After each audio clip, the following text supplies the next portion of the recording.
Good afternoon and welcome to the San Francisco Planning Commission regular hearing for Thursday, June 18th, 2015. I'd like to remind members of the audience that the Commission does not tolerate any disruption or outbursts of any kind.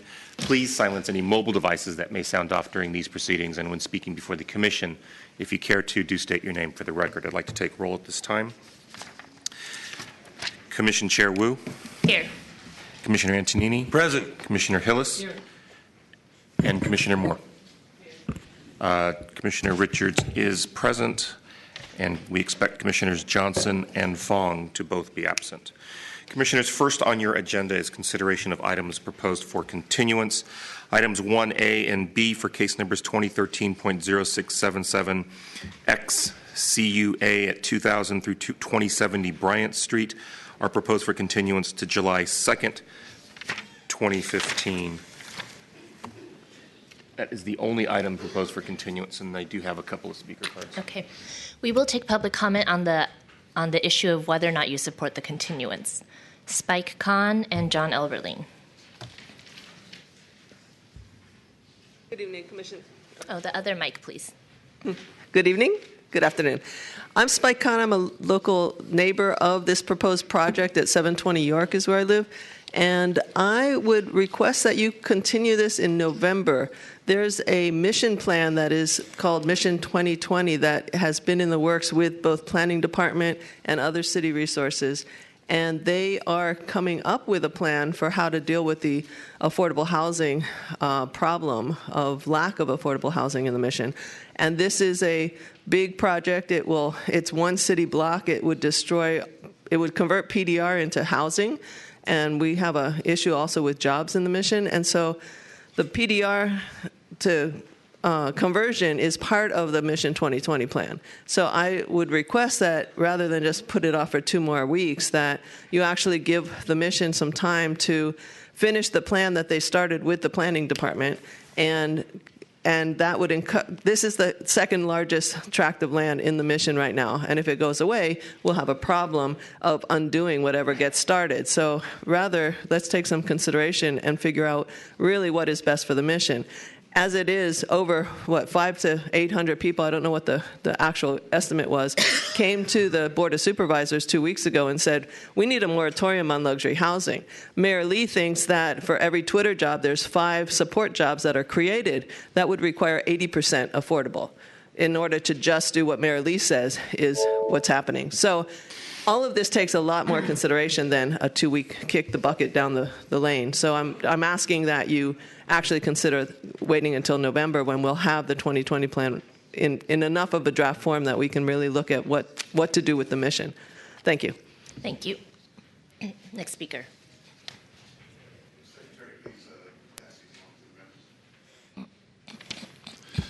Honorable Commissioners, John Elverling from Todco. Well, I would normally be supporting what the prior speaker said, but actually what I want to recommend you do today is hear this item and kill it now. Vote this project down today. This project is an absolute disaster for the mission. Surely you realize that this site includes 40,000 feet of PDR in a potentially historic factory building. And of course, surely you know that 10,000 feet of that is the cell space, which has been a creative heart and soul of the mission for 20 years now, and is an extraordinary asset. I don't know if you've been there or not. It would cost $30 million to replace 10,000 feet, but it would cost $50 million to replace actually the cell space that you have today. And it occupies only 1/8 of the site. 12% of the site. So you have a developer coming to you, and apparently you have a staff recommending to you that you should demolish this extraordinary asset, an extraordinary creative arts center, part of the spirit of the mission, just so you can have some more luxury condos. This is insane. This project is simply insane. It should never have gotten this far. Because they're getting a categorical exemption from CEQA, nobody has required them to produce any alternative scenarios for development. None. I've handed out one to you that shows how you can maximize the site for affordable housing and save cell space. Another would maximize retaining the PDR and still add some housing as well. But none of that's before you today. Now you know me.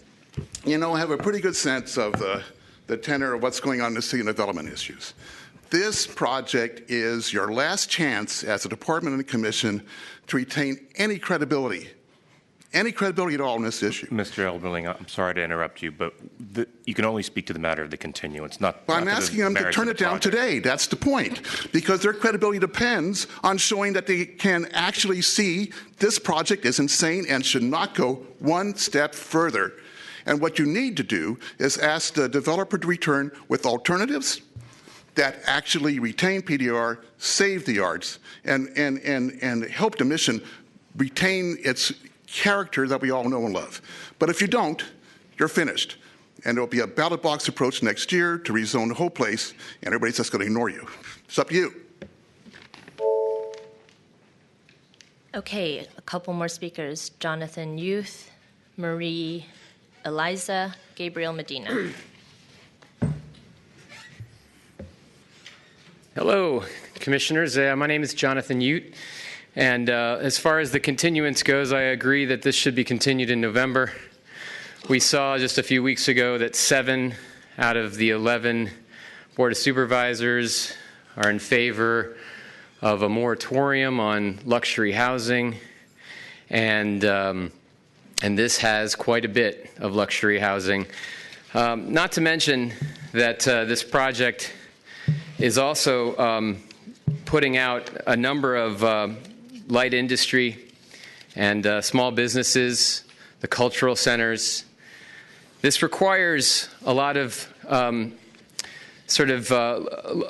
introspection into the law of the city. Okay, we have mission area plan contraventions in the land use. We have a number of policies and objectives that need to be honored and reviewed.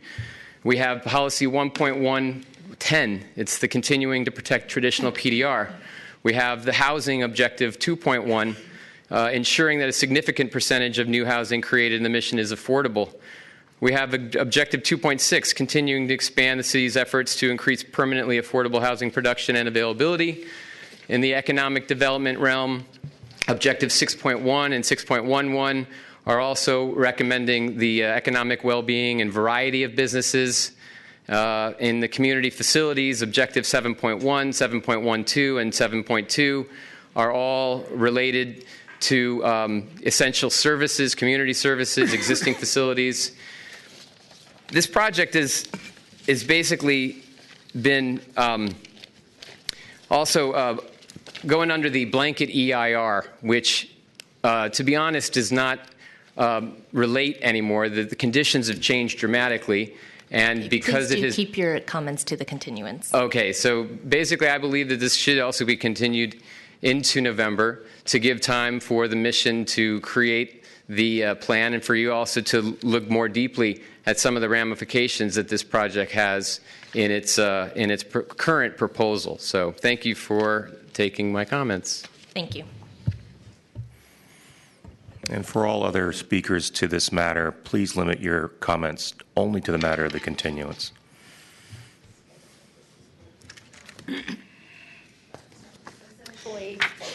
Mary Eliza here. I'm here to speak on behalf of all the artists and small businesses that are losing their workspace in not only the mission but all over the city.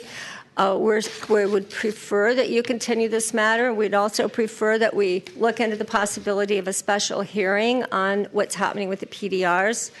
I guess that hasn't really come on yet. Anyway, we've been asked to come up with data, and it would be nice to give us time to get the data together. We're in the process of doing it. Okay, here's a map, basically of just part of the Northeast Mission. And as you can see, the PDRs are indicated with this pale sort of lavender color. We know, we don't know how many we have left. We know that this was, whenever this map was generated, that's what we had that was dedicated to PDRs. We need time to find out what's going on. We have a list of complaints that have not been dealt with. They're pending complaints. And a lot of these buildings that are currently under construction, we've had construction going on with no building permits. We've had complaints on that. We have a huge problem with compliance, and that is one of the major problems that needs to be addressed. So how long is it going to take to figure this out? I don't know. We all know we have a problem with this.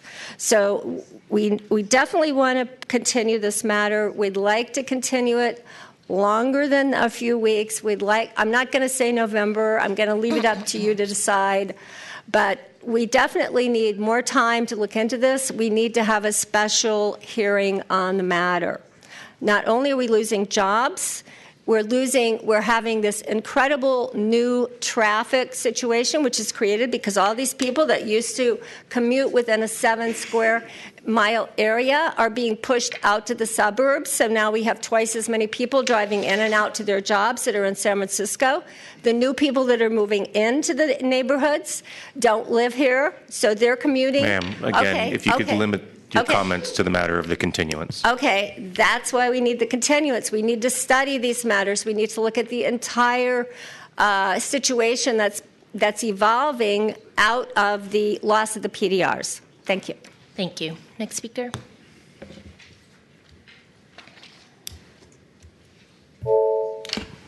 Good afternoon, Commissioners. My name is Gabriel Medina. I'm the Policy Manager for Mission Economic Development Agency, MEDA.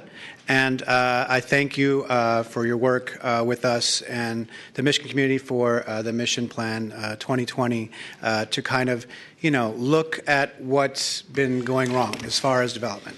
I think for this project, it definitely deserves a continuance and definitely deserves to be on hold if we don't have until we finish a plan. It demonstrates everything that's been wrong with the current zoning and the plan for the mission currently. We have industrial space, PDR space that's basically being predated upon for luxury housing. We're losing legacy businesses with Tortilla Flats, which has had the same owner for 3 years, but has a longer history in that community. We're losing rent-controlled units. We're losing union jobs. This is an example of a project-by-project basis of how we're losing the mission community. This is just exactly why we've actually had, while the city's been growing in population, the mission has been reducing in population. We lost 3,100 units, according to the Mission Public Life Plan, 3,100 people, but we've added 2,500 households. We continue to have the least amount of industrial land of any major American city. We continue to have growing income disparity because we're losing these living wage jobs. And we can't address this on a project-per-project basis. We need to address this holistically. So that's why we're asking for you to give the community time to build consensus about how to make the Mission 2020 plan more collaborative with the city, to include more partners, to think about not only the housing aspect, but the business aspect and the jobs aspect. There's a lot that needs to go into it. I know that your staff has been working very hard. I know some of you have been working hard to get up to date on this. It's a lot of work. And what we've seen is, the 8,000 less Latinos in the mission over that time. We've seen, from our data, we've seen a 20.8% unemployment rate for Latinos from the Mission Promise neighborhood data. We've seen an increase of 6,000 people who make over $100,000 since 2000, and a decrease of working families of 3,000 of those families. We've seen a 14% reduction of families Mr. Medina, in general. So to the that's matter why of the I'm saying that. please. That's why I'm saying that please to continue this item. We have a timeline that we're working with you to make sure it's as inclusive as possible. So please give the community a chance to not only create the plan, but to implement a plan.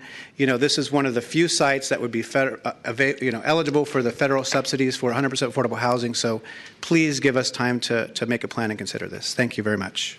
Thank you. Is there additional public comment?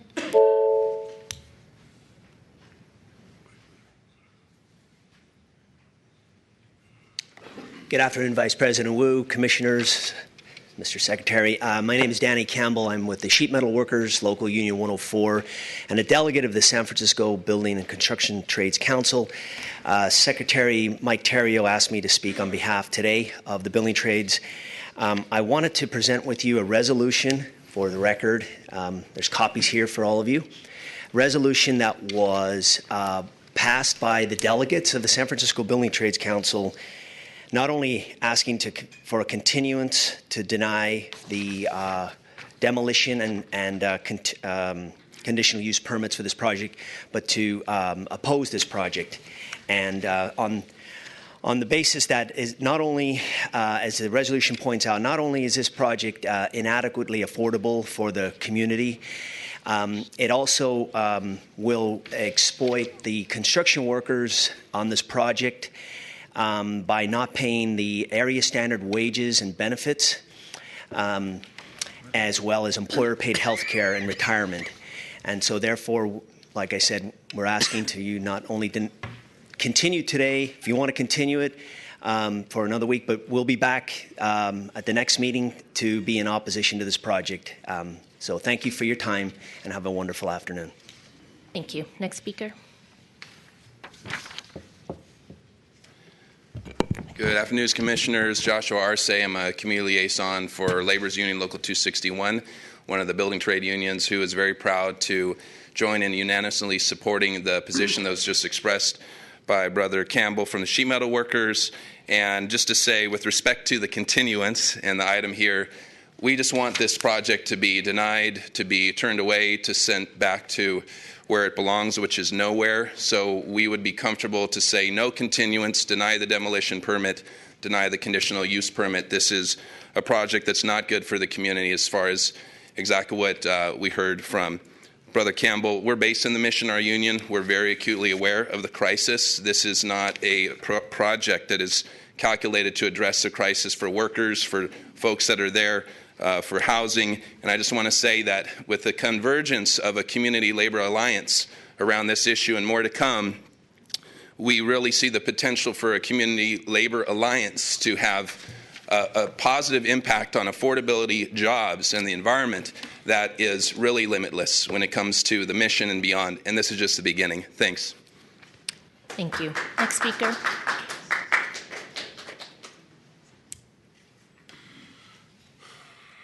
Hi, my name is Diego Hernandez, and I'm a labor relations representative for Local 261. We're a building trade union affiliated with we're located in the Mission District with 5,000 members Bay Area wide, including 3,000 here in the city. I would like to reiterate what Brother Arce and Brother Danny mentioned. We hear from our members that, of course, we want to build more housing, but we need to see that we need to build as much affordable housing that we can, that's possible. We want the men and women that build the housing to earn area standard wages, pension, benefits, health care, and this project has none of these things. We came out with some of our members today to say that we joined the Building Trades Council and the community members opposing the project. Thank you. Thank you. Excuse me, there's no outbursts of any kind, please, during these proceedings. Thank you. Next speaker. Hello, Commissioners. My name is Andy Blue. I'm here today representing the Plaza 16 Coalition. We joined about another 1,000 folks who came here both on May 8th and June 2nd to demand no more market rate housing in the Mission District until affordable needs are met. This project is a perfect example of exactly what we should not be building in the Mission District. Based on the city's own Nexus study and updated with 2015 numbers, we probably have to build Mr. Blue, a minimum the matter of continuance, 50%. Please.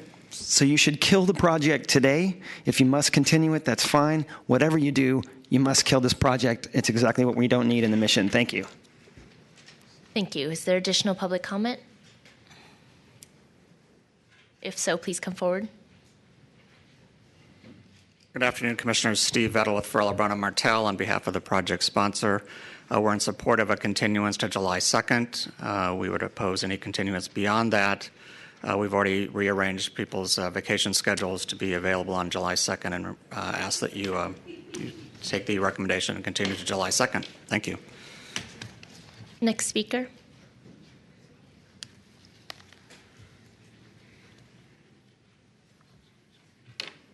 Hello, my name is Scott Kuiper. I'm a co-founder of the theater and art space that had been there, Cell Space, on Bryant Street for a long period of time, so I have an interest in the project. I'm definitely in favor of the continuance. It looks like we're keeping our comment limited to that at this time. Looking forward to speaking to you at length about PDR conversion and arts preservation in San Francisco. Please continue this matter, at least till July 2nd. Really, we could use till November to have everybody on board to create a really beneficial project to the neighborhood. Thank you for your time today. Thank you. Is there any additional public comment on the matter of continuance? Hello, I'm Cheyenne Concepcion, a member of Cultural Action Network and a researcher at TODCO. I'm in opposition of the proposed project at 2000 to 2070 Bryant. I believe that the umbrella EIR for the eastern neighborhoods has allowed the proposed project to go through, and I think it should be, we should send the developer back to the drawing board and Ms. Concepcion, propose a better. To the matter of continuance, please. I support the continuance of Thank to you. July 2nd. Is there any additional public comment?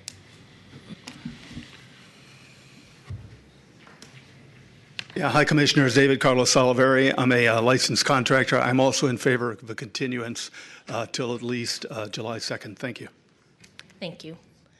Is there any additional public comment? Good afternoon, Commissioners. Dairo Romero, Mission resident, working also for the Mission Economic Development Agency. I am in support of the continuancy for July 2nd, and we will bring the community that don't want to have more of these kind of projects. We are working currently with the Mayor Office of Housing and Planning Department to figure out what are the projects that we need and the land that we need to build affordable housing. I support the continuancy for July 2nd and continue discussing this project. Thank you.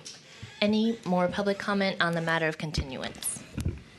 Okay, public comment is closed. Commissioner Antonini. Yeah, I'm going to move to continue to July 2nd for the following reasons. I sat through 10 years of hearings on eastern neighborhoods. Many of the same people who are here today were involved in these discussions and reached compromise with other people of different mind to come up with something we now have before us.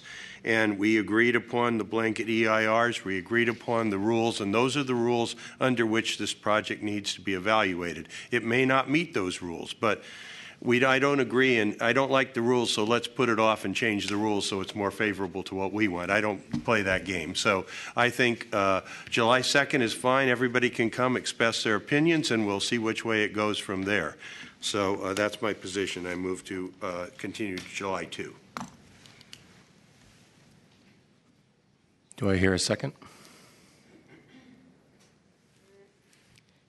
Commissioner Richards. I guess question for staff. I mean, I was in Boston basically for the last 5 days, and I was kind of offline. I came back to literally hundreds of emails and many more hundreds of folks who signed Change.org online petitions. So something's happened since the last commission hearing when I looked at the advance calendar, and it's big. And the question I have then, I guess, for staff is, we heard the community ask for more time because of the Mission 2020 plan. This is the second largest project in the Mission, I understand, to the one at 16th and Mission BART Station. What relationship to the Mission 2020 plan would this project have? Maybe I can answer that question, Commissioner. We've been working with Mayor's Office of Housing and with the Mission Economic Development Agency on the Mission 2020 plan, and the goal of that plan is to develop a strategy over the long run, over the next 5 to 10 years, to stabilize the mission in terms of maintaining the income levels of the community that's there today, the 60%. So 60% low and moderate income, basically. Okay. The idea, and as was stated by many members of the public, stabilizing loss of PDR jobs. So the idea of that strategy is primarily to look at how we control evictions, acquire and rehab new housing units, and develop new housing that is affordable housing. So it's looking at sites, it's looking at funding strategies, it's looking at a range of strategies to both stabilize existing housing and add affordable housing to the neighborhood. So and so how we get to those, and we're trying to agree on a series of numbers in each of those categories. So how we get to those numbers is what we're working on. We are broadening our work to include other mission organizations, which makes sense at the request of MEDA and the request of the mayor's office, so that we are talking to more members of the community, and those discussions are happening now. I don't expect us to have an agreement by July, but I expect a lot of the work, and a lot of the work has been ongoing. So to specifically answer your question, it's not. The relationship is not totally clear. This is one site that's been in private ownership for a long time. So the question is, whether this site provides one of the many sites needed to provide affordable housing. We haven't looked at this site in particular, but we're looking at a range of sites to provide affordable housing. I mean, I sat through Market Octavia plan for 8 years of my life, and Commissioner Antonini's comments resonate with me as well. I guess where my head is on this is perhaps it's not that we wait until a Mission 2020 plan comes and rezones this site. I want to make sure that the community does have enough time to present their case and have a level playing field. So I would support a continuance somewhat beyond July 2nd, but not much. Commissioner Hillis. I would tend to agree. I mean, I think this site's appropriate for housing. I mean, I think we've seen kind of the Forest City projects at the Chronicle site evolve, and I think drastically improve through community discussion and engagement. There are a lot of issues here that I don't think are going to be resolved in 2 weeks necessarily. So I think if we hear it and continue it, and we hear it in July, maybe we hear it as an informational item with the hope of getting community input in giving direction, and then hearing it later in July or early August, or kind of punting it to give folks more time. So I don't think November is appropriate. It'd be good to have more information from the mission project. So, later in July or early August. Commissioners, more appropriate. If I may, to the matter of the continuance, July 2nd was chosen partly because of the commission's schedule. That is the first and last time all 7 commissioners are expected to be present until September. So just FYI, that's Commissioner Moore. an issue. I don't think we have the luxury to not give ourselves enough time to fully understand the implications of what is going on here. I have never in my 9 years on this planning commission seen a community labor alliance just simply discussing the continuance of a project and being as strong and clear about what their attitudes are. I personally believe that we owe it to ourselves, including the respect to the department, which finds itself in a situation quite unusual. Nobody ever anticipated that the issues of the Eastern Neighborhood Plan would come to a clash as rapidly as they do, and I think we owe it ourselves. The plan is only a guiding document, not more than that. Nothing about it is cast in stone to not allow us to be thoughtful and attentive to changes in venue, including how we interpret them. I see the work of the department, and I commend them for their thoughtfulness, as being clearly responsive to changes which nobody anticipated. Having said that, I believe we are owing it to ourselves to give ourselves sufficient time to hear the department, look at its findings and its recommendations, and test them on this rather large site. As to whether or not the site is in private ownership or not is not the issue. Most sites are in private ownership, and most of them still need to account to the larger issues that affect the future of the city. So I strongly support a continuance until such time that the department has given themselves the honest time to test their questions and issues with respect to this site and other sites. When that is, I don't know, but I do not believe that Commission Secretary answers that because we're not here after June 5th is a sufficient answer for me. So be it in September, I don't care. Commissioner Antonini. Yeah, I'm going to move to August 6th because it is a date when we have a full commission here, and I think that gives us more than enough time for everyone to study the project, as well as staff, as well as members of the community, and also the many, many people who have spoken in favor of this project in emails to me. So there is the community is more than just the people who are here. And this is a project that involves the entire city. So, but I think August 6th gives time for a project sponsor to make perhaps some modifications to the project too. So I would move to continue to August 6th. Second. Commissioner Hillis. Director. I think I just want to confirm, Mr. Ionin, that we have a full commission on the August meetings. August 6th, we do expect actually a full commission. We do expect you to be out, though. Yeah, and I just wanted to, I will miss the first two meetings in August as well. But I'm not a voting member of the commission, but just to let you know, I will miss those first two meetings. So then, if the commission votes to pass, to continue to August 6th, I would ask that staff that are involved in Mission 2020 be present. So I don't know if that's Gil Kelly or Claudia Flores or both. Both, right. Commissioner Richards. I really like the director to be present. I mean, I really would. Then it's September 10th. So, Jonas, the September 2nd meeting is pretty full, as I recall. September 3rd, we are closing that hearing for 5M, yes. We're doing what? Closing for It's on September 3rd, 5M will be heard, so I don't think It's a joint hearing with Rec and Park. put both on the same calendar. The 10th? That's correct. Commissioner Antonini. Yeah, well, I'd like to have the director here. If we do August 6th for today, we could always continue it later if we feel that there is not enough input and there's not enough. A lot of these things could be resolved by actions that do not necessarily have to happen here if staff and everyone works together on the challenges before us. So I still am in favor of the 6th, and we'll see where we go from there. Commissioners, we do have a motion and a second to continue the matter to August 6th. Shall I call the question?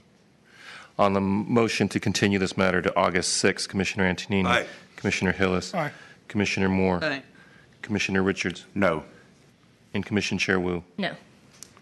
Okay, that motion will actually passes as a procedural matter, 3-2. That's right, yeah, 3-2. So this matter will be calendared for August 6th. Commissioners, just for the benefit of the public and yourselves, item 12A for case number 2014-000428DRP at 162 Grandview Avenue, discretionary review. That matter has been withdrawn. Good. The zoning administrator will hear the variance matter once you adjourn your hearing. If those people departing the chambers could do so quietly, we would appreciate it. We've got other matters to take care of. Commissioners, that'll take us to your consent calendar. I would actually like to rescind my vote in support of August 3rd and vote against it. Thinking it through, actually, I would like to vote no. Can you call the question again? Has happened before. I have the same rights. We would have to, through the chair, we would have to reopen the item Open it. and then take a new vote. Okay. Let's do that. So, through the chair, Commissioners, we will return to the consideration of item proposed for continuance, items 1A and B for case numbers 2013.0677X and CUA at 2000 through 2070 Bryant Street, which is proposed for continuance to July 2nd. We had a motion and a second to continue to August 6th. Commissioner Moore would like to rescind her vote, so we will retake that. Okay, Commissioner Antonini. Well, you know, I'm fine. We're going to vote first on this again, and then we could see if we make another motion. Okay. So, on that motion then to continue to August 6th, Commissioner Antonini. Aye. Commissioner Hillis. Aye. Commissioner Moore. No. Commissioner Richards. No. And Commission Chair Wu. No. Okay, that motion fails 2-3 with Commissioners Moore, Richards, and Wu voting against. Commissioner Antonini. Yeah, it looks like the best we're going to do is continue to September 10th for this item, item A1A and B. Second. Commissioner Richards. Second. There's nothing further. Commissioners, on the motion to continue to September 10th, Commissioner Antonini. Aye. Commissioner Hillis. Aye. Commissioner Moore. Aye. Commissioner Richards. Aye. And Commissioner Chair Wu. Aye. So moved, Commissioners. The previous motion has been rescinded, and the new continuance date is September 10th.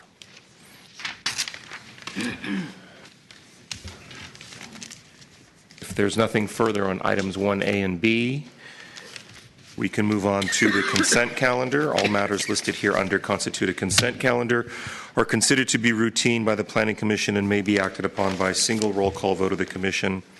There will be no separate discussion of this item unless a member of the Commission, the public, or staff so requests, in which event the matter shall be removed from the consent calendar and considered as a separate item at this or a future hearing.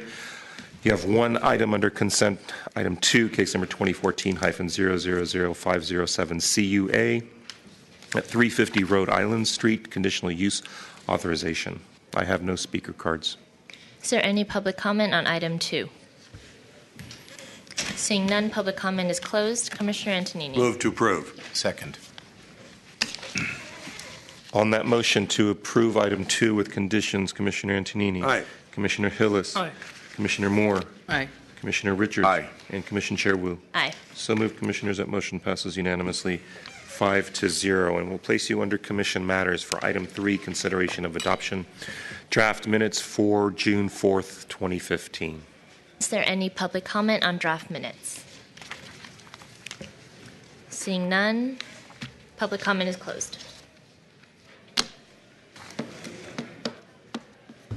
Commissioner Antonini. Move to approve the draft minutes of Thursday, June 4.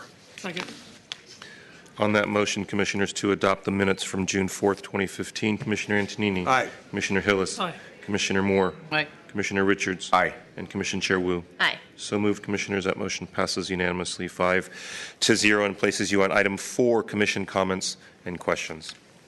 Commissioner Richards. I don't know if folks have seen the news that our beloved brand Le Boulange that was bought by Starbucks is now going to go out of business. I think it's a shame. I think that here we had a 18,000 chain location by our 20 location chain, and when they bought it, I actually thought, how the heck are they going to run 20 unit locations in an 18,000 location company? And I guess my worst fears were realized. They also, in the article in the business report this morning, compared Hershey buying both Scharfenberger, and then the other one I want to add is Joseph Schmidt. I know in my land use committee confirmation hearing at the board, I actually mentioned the Joseph Schmidt acquisition by Hershey as a lack of good faith type purchase. The only reason why Hershey bought it was to actually put it out of business, and I believe that the only reason why Starbucks bought Boulangerie was to put it out of business as well, and it very much upsets me. Thank you. Commissioner Antonini.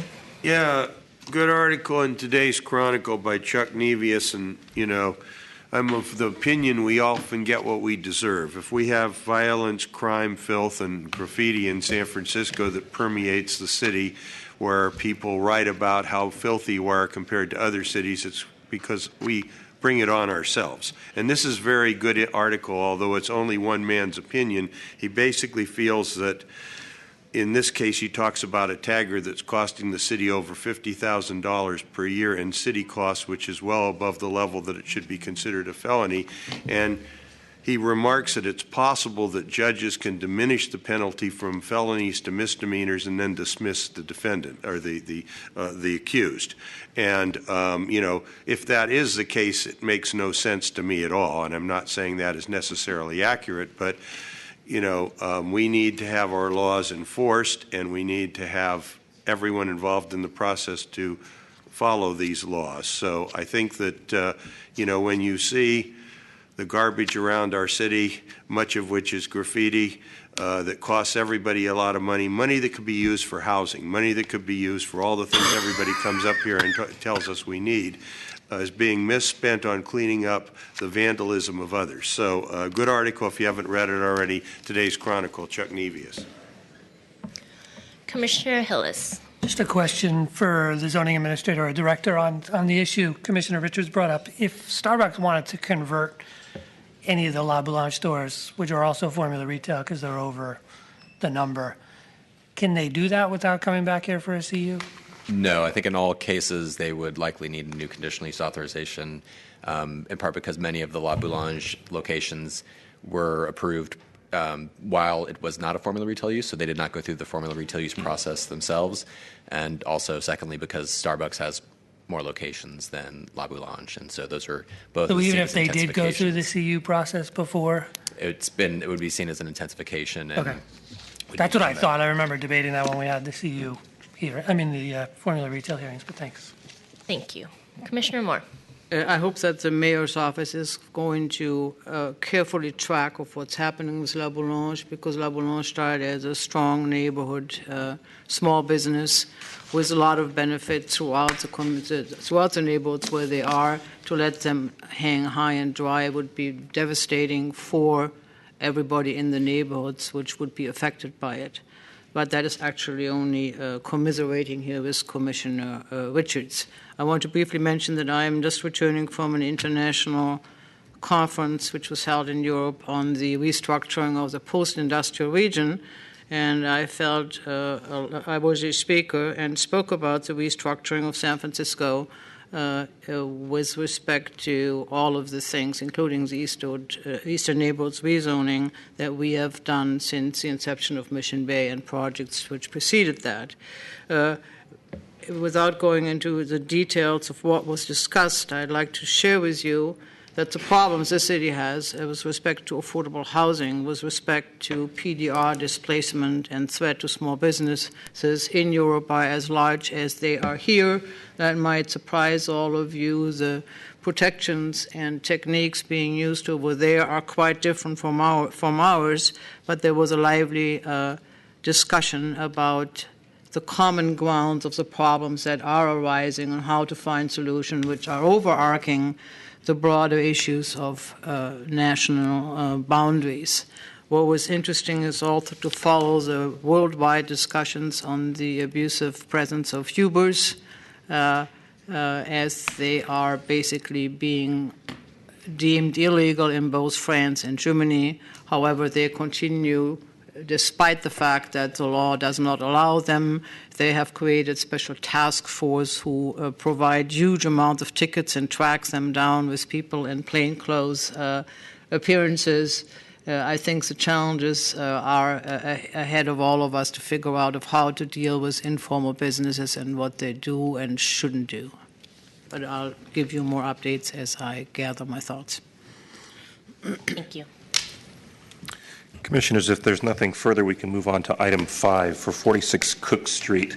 This was a request from Commissioner Richards to agendize consideration of a request for landmark initiation of a tree. This is a new item before the Planning Commission. I don't think we've ever done this before. However, the Public Works Code clearly identifies the Planning Commission as one of the commissions that can nominate. With the assistance of the Department of Environment, there is a draft resolution before you that would nominate this tree for landmarking. The personnel from the Department of Environment is present if you have any questions, but essentially it would go to the Urban Forestry Council as an advisory board to follow up on the tree itself. Also enclosed in that is a letter from the Director of Public Works, Mohammed Nuru, identifying this action to the property owner. The property owner was notified by email, as were the requesters, on Monday, and I believe there's a representative from that representing the property owner who is interested in requesting a continuance based on the short notice of this action. Okay, seeing as this is a new item, would it make sense to hear a presentation from SF Environment first, or? Well, I think this was calendared by Commissioner Richards, so he's sort of championing this effort. Well, this one for me was what I call a stay of execution. We got an urgent communication from one of the members of the community. As I understood it, looking through the chain of what happened, it looked like they had approached Supervisor Farrell's office, and then they were directed to me personally. And don't really quite understand the process, to be honest with you, but I did look through the documentation and saw that an individual commissioner can calendar this item, and I was trying to stay the execution of the tree and let the process catch up, because apparently an additional tree had been cut down of similar size and scope, and it was something that, unless the tree's in danger to somebody, waiting for the process to catch up, I don't think is a bad thing. So I'd love to understand the process, and I'd love to understand the request for continuance. And, I'm not sure that, I feel comfortable as a planning commissioner to deal with tree issues, and I would defer that to the Urban Forestry Council or the appropriate body. And again, my scheduling this was really just for the stay of execution of the tree. So maybe we can hear from the Department of Environment about the process itself. Yeah, so let's hear about the process, and then let's take public comment, and then commissioners can deliberate. Good afternoon, Commissioners. Thanks for hearing this item today. My name is Mei Ling Wei. I'm the Urban Forestry Council Coordinator. The Landmark Tree Program seeks to identify and preserve the most exceptional trees in the city. The trees are evaluated on a set of 5 criteria. Those criteria include rarity, physical attributes, environmental benefits, historic association, and cultural association. The process is that we get a nomination from one of 5 designated nomination sources. This commission is one of those sources. As your secretary identified, we haven't gotten a nomination from this source before. The Historic Preservation Commission is also a source that we have not gotten a nomination from. The majority of the nominations come from the Board of Supervisors or from the private property owners who own the subject tree. We've also gotten a couple of nominations from department heads. Department heads are the 5th source, the 5th and final source that we can get nominations from. Trees are protected at different stages in the process, depending on who nominates the tree. So to speak to Commissioner Richards' concern, if the Planning Commission, Board of Supervisors, or Historic Preservation Commission pass a resolution nominating the tree to start the process, then the tree becomes protected at that point and can't be removed until either the Urban Forestry Council ends the process by finding the tree not worthy, or there's a clock that runs out. It's 215 days, I believe. If the tree is nominated by the property owner or by the city agency head, the tree has no protection. It takes minimum 2.5-3 months to evaluate the tree for the Urban Forestry Council process. And so if the tree is nominated by the department head, the tree might not be there throughout the whole process, just to put that on the table, because I think that was a concern.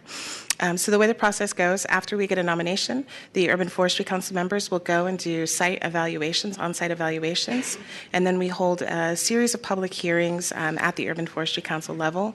The Urban Forestry Council will make a determination on whether or not they think the tree meets enough of the criteria well enough to be considered an exceptional tree and worthy of landmark status. If they do not think the tree is worthy, then the process ends and the tree cannot be nominated again for 3 years. If the tree is protected at that point, the tree is no longer protected. If the council finds the tree is worthy of landmark status, then they would send a packet of information to the Board of Supervisors along with a resolution urging the Board of Supervisors to pass an ordinance landmarking the tree. Ultimately, all trees are landmarked through an ordinance passed through the Board of Supervisors. Thank you. Thank you. So let's take public comment now.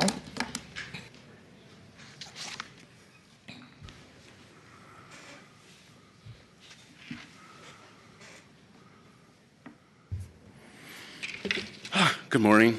If I'm nervous, bear with me. My name's Dale Rogers. I'm a homeowner, family, living in San Francisco here, a veteran, so on and so forth. I pay taxes. Anyway, somebody has nominated one of my trees on my private property for landmark status, and so my request here is, it's only a fluke that I'm here because somebody called Mark Farrell's office and from the Planning Commission, I believe, and wanted to know his status, and basically it's like, does the landowner even know what's going on? The answer was no. So by a fluke, I'm checking my junk email box because I have white filters and dark filters because I'm in cybersecurity, and I find this email. So it seems, and the Department of Public Works sent an email, I found that, got sent on Saturday. I don't know who in Public Works works on Saturday, and today I got their official snail mail list. So it seems like something's being ramrodded through, whatever the system is. So I would ask, and this is private property, so I have 3 requests, and they are: 1, dismiss. This is not the normal process, even though it's in the broad scope of things. Or 2, at minimum, grant a continuancy so I can get documents of whatever is going on. I have nothing. This is like a shock to me. So second would be if you don't dismiss it, continuance, and the third would be if continuance, then I need, well, no matter what, I need copies of whatever this nomination is, and so on and so forth. So thank you. Thank you. Is there additional public comment? Public comment is closed. Commissioner Antonini. Well, I agree with the property owner that, in fairness, it just sort of, came up all of a sudden. And the paperwork here that I read through briefly, I don't think even tells how old this tree is, because it's possible trees can grow very quickly. On my own property, had a Colorado blue spruce planted about 30 years ago, and now it's gotten really tall in the last few years. So, got to be careful what you plant. But in any case, a lot of the landmarking may have the age may have some bearing on whether or not we are inclined to recommend that it be landmarked. And also, we need to know a little bit about what the plans of the property owner are for his own backyard, and also kind of damage that may come from the tree's roots. So those are all important things we need to know, and I don't think anybody's prepared to answer those questions today. So I would support a continuance of this item for a few weeks and get those answers. We'll see what Commissioner Richards has to say, because he's the one who brought it up. Commissioner Richards. I absolutely support a continuance. We certainly don't want to put the property owner at any disadvantage. I'm sorry that you kind of went through this process. I'm looking at the packet here. I see that there is an entry in here today for this address that George Smith, from the Odd Fellows, planted many trees. And it's dated circa 1870. I'm not sure how old the tree is, but unless the tree is a safety hazard, I don't want to dismiss it. But I'd love to continue it and then get it into the right, get tracked and get the process, figure it out, and get the experts to tell whether this is a landmark tree or not. Commissioner Moore. I'm comfortable with the continuance. I hope the owner is proud of having a landmark tree in his garden. However, being waylaid by something he wasn't aware of is probably not the right way to proceed. I do not quite understand who nominated the tree as to whether or not that person is here, why, how. There seemed to be a question of how it became nominated in the first place. To be clear, what we would be doing is nominating it. So it has not been nominated at this point. So the power of the commission is to nominate, and then the power of the Urban Forestry Council is to decide on the. And if I may add, I think the woman from the council can speak to this, but your action would protect the tree in the interim. Nominating it today would protect it in the interim until the research is done. It's not dissimilar from what we do when the HPC nominates a building. Okay. So, just so it doesn't, nominating the tree doesn't designate it. It just starts the research process. Okay. Well, then I don't see any reason why we wouldn't do that. The outcome is not determined by us just reaching out and initiating some research on the tree. I would be prepared to do that. That is not disrespectful to the owner himself, but it's basically a process which runs alongside. It's not interference with private property. It's informational at best, and I'm prepared to do that. Commissioner Richards. If I may, just so you know, there is a letter in your packet from the director of the Department of Public Works that actually already put in an emergency order that the tree cannot be removed without a permit. Okay. So that emergency stay is sort of effective already. Well, we had that once before on another project. You all remember which one I'm talking about. So that does and doesn't do anything. Commissioner Richards. I guess question of the property owner. Can you come up, please?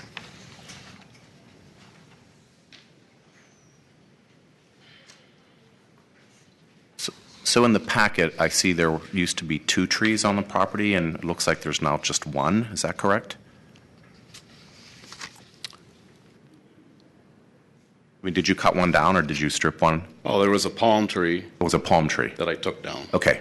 So is there anything with this tree that you're aware of that would cause you concern for life or safety issues? Is it swaying in the wind, breaking it's basically branches? the wrong tree in the wrong place. But, I've been thinking about this for a while, trying, do I do this? Do I do that? This is not, I have been struggling with this myself. Sure. Okay, so this is not like I'm, trying to plow down whatever. Okay. And so would you object to us having the experts look at the tree to determine whether it's eligible or not? I want to ask you directly. I don't know what experts are. The city arborist.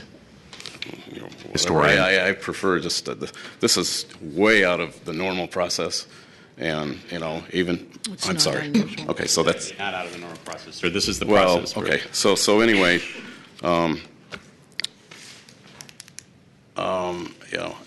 those are the 3 things, and I'll be happy with whatever because you guys, you all have a job to do. Sure. I have a job to do.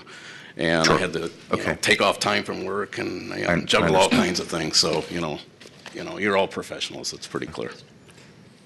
Well, I mean, the interesting thing for me as I look at the 2 pictures is this one picture has 2 pine trees. This one only has 1, taken on different days. This was later than this one. I have nothing. You have more information than I do. Did you cut one of the trees down? I can't see the picture. Okay, here. I'd love for you to take a look. And I would know that these materials are available on our website as a link on the agenda for this item. They were also forwarded to you, sir, with the email.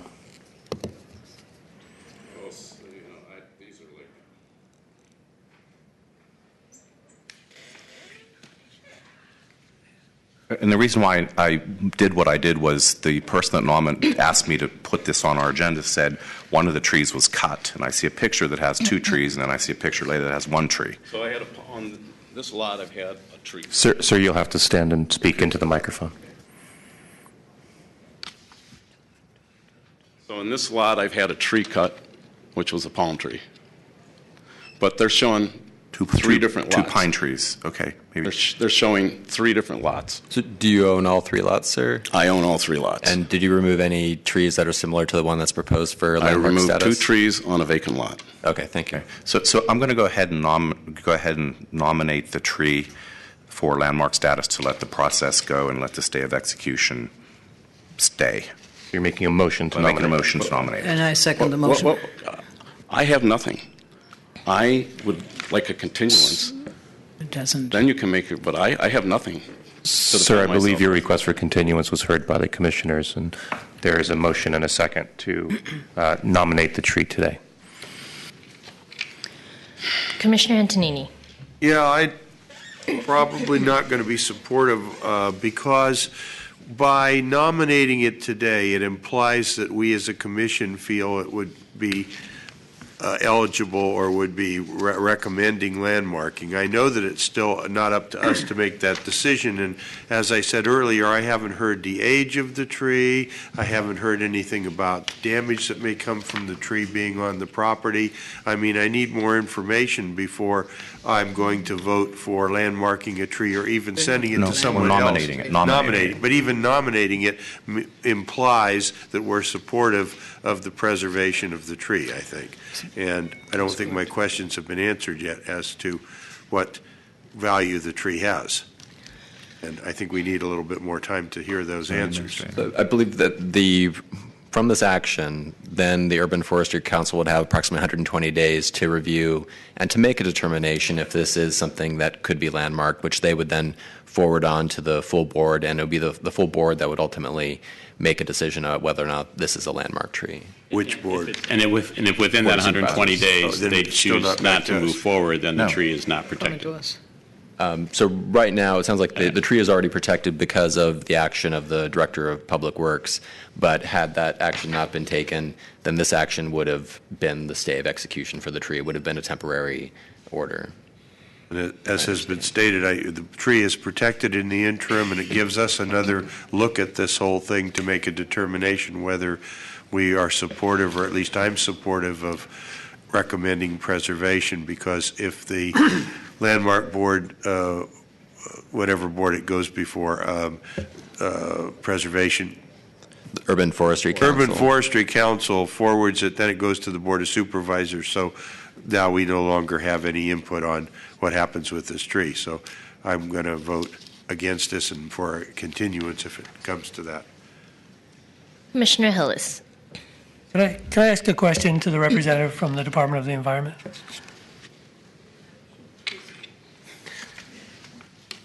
Hello. I mean, I think you're here in our discussion. I hear both sides. I mean, I think we want to protect the tree and let it go through this due process. But it's a little odd that we're nominating a tree we don't know a ton about. But have you all looked at, are you familiar with the tree, or has staff from the Urban Forestry, the Bureau of Urban Forestry, looked at it and opined whether, they think it could be eligible for nomination, or it could be eligible for a landmark status? Sure. We don't have a mechanism to review the tree until a nomination is made.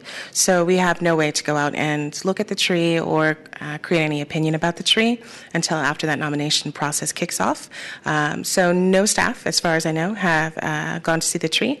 None of the Urban Forestry Council members have gone, and neither have I. Can I ask a follow-up question? You said that most often these nominations come from either the Board of Supervisors or the property owners, and then sometimes also department heads. Are there particular departments that have been more involved? Because my concern is about knowledge, right? The Planning Commission doesn't deal with trees very often, and so I just want to make sure that the people with the most experience with trees are making nominations. Sure. So before the program was codified into its current form, Department of Public Works were landmarking trees on their own property through an internal mechanism. So we have about half of the trees were landmarked before this current process. Outside of that, with the current process, we've had 2 nominations come from department heads. One was from DPW and one was from SF Environment. Those were both on public property. Those are both public property trees. Thank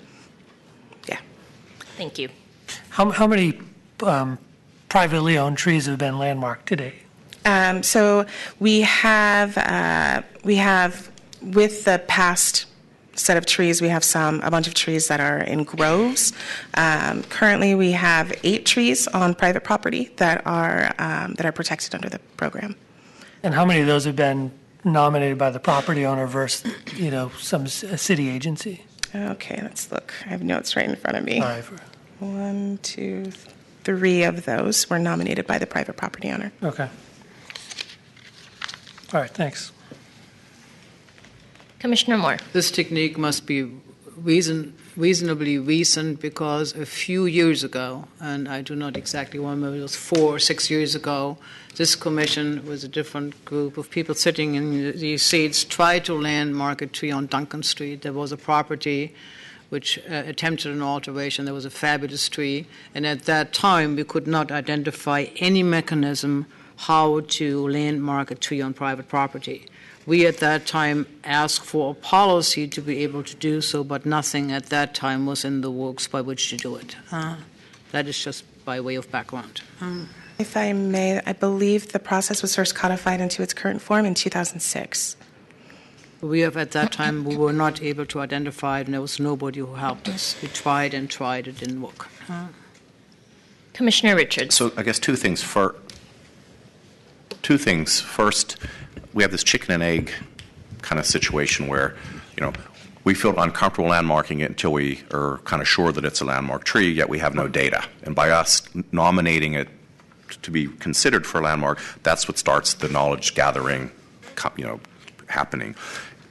I didn't see the staff report until I came in today, and I don't think if we continue this item, we would probably learn anything more. I do have here today, which is done by the Junior League in 1967. It has the address of this property and the fact that there was a gentleman that planted many trees on the property, and they obtained them from the Laurel Heights Cemetery, apparently. I have a picture on the back that shows a property, whether it's one lot or 2 lots or 3 lots, with 2 very large trees that look the same. And I have another picture that's taken 1 day later with the same building in the same place, in the same foreground, with 1 tree gone. So if we continue it, I don't think we're going to be doing anything. This is, again, news to me. If we continue it, I don't think we're going to do ourselves any favors. I think let's let the process start. Let's let the data gathering begin, and if the Urban Forestry Council, the experts, determine that it's a landmarkable tree, let the process take its course. I mean, I agree we're not experts, absolutely, but I look at this and I'm worried about the stay of execution. It says that you can remove the tree with a permit, so he can apply for a permit on a permit tomorrow and take the tree down. So I'd like to protect the tree and vote yes and move on. Commissioner Hillis. I understand that rationale. Just one more question. I mean, when people nominate a tree, it is a little bit of this chicken and egg, and I'm okay kind of going forward with the process. But if we gave you a week and said, hey, can you go look at the tree and come back and tell us, because normally you nominate something that's somewhat eligible for being nominated. I mean, when you nominate a landmark, we know something about the building and more than we have, but I get the notion of we want to kind of stay the process, and this was relatively recent that the other tree was cut down. So if we continued it a week and said, hey, can we get more information on the tree, would you all be willing to do that while the kind of DPW is putting any permit on hold? So the council members have asked for 2-week notification periods. They're all volunteers. I'm not positive that we could get them out to the site before then. We could ask the Public Works, Urban Forester, if they're able to get out in that time and then come back. But I'm not sure what their schedule is like either, so I can't make those promises. I'm sorry. Okay. I mean, ideally, I think it'd be good to have some information before we nominate, but I'm okay nominating given the kind of status. Yes, it could come back and it could be not eligible, and then we're fine. I mean, it's literally. I don't think it comes back to us, but. Well, yeah, I mean, they determine whether it's eligible or not. If it's not eligible, we're all on our merry way, and the tree's left to the property owner's fate. The tree's fate's left to the property owner. Commissioner Antonini. Well, yeah, property owner, you had something you wanted to comment on. Could you come? You come to the microphone. We can't hear you out there.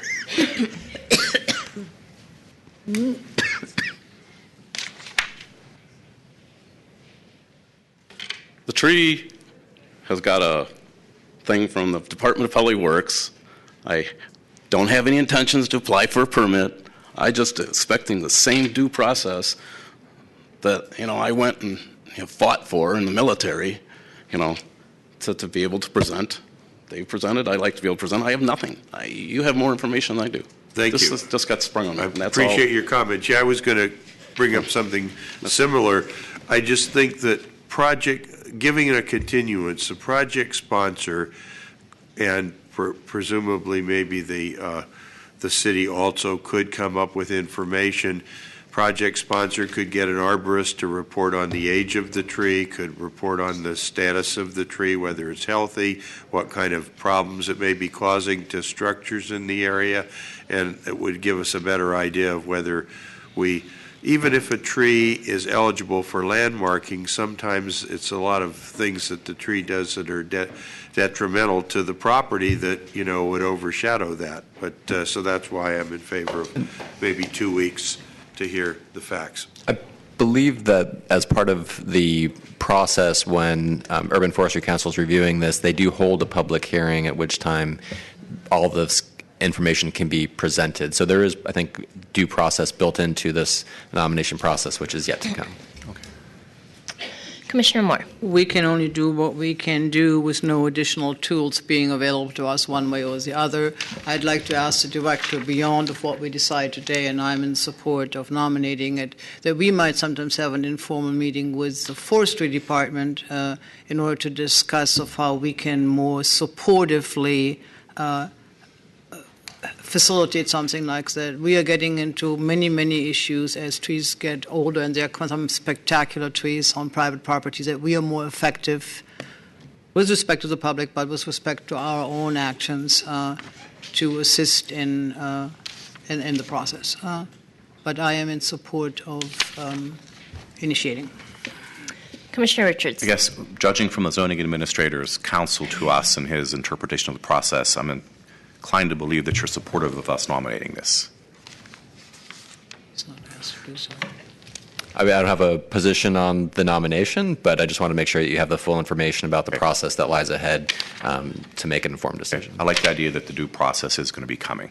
Thank you. Commissioner Hillis. I mean, I would just offer, why not continue it for 2 weeks and get some more information on it? I'm a little, I'm a little uncomfortable. I wouldn't want the tree cut down in 2 weeks, but it seems like we have that protection. DPW has now asked for a permit. We can request any information. A permit's been issued, appeal it to the Board of Permit Appeals. I mean, I just put myself in the property owner's place. Even though it's a nomination and there will be due process, we're kind of doing this a little blind in nominating a tree. We don't have a lot of information on it. I mean, we don't have the proverbial staff report on it.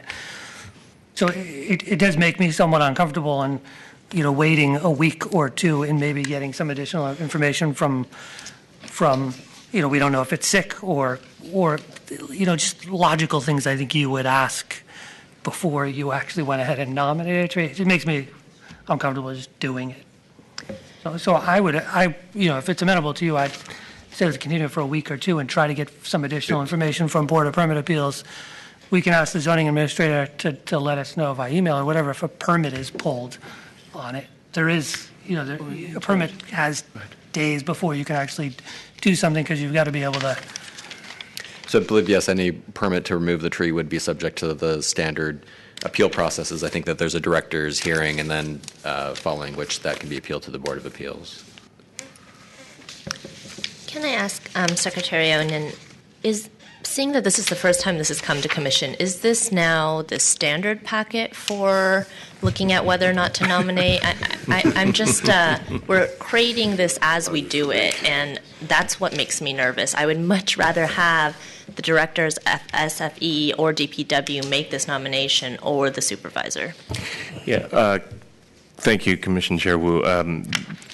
We did sort of put this together very quickly. The request to agendize came last week. To put it on this week, we didn't have a whole lot of time, but the Department of Environment staff, thank you very much, did forward some language that appears on the draft resolution before you.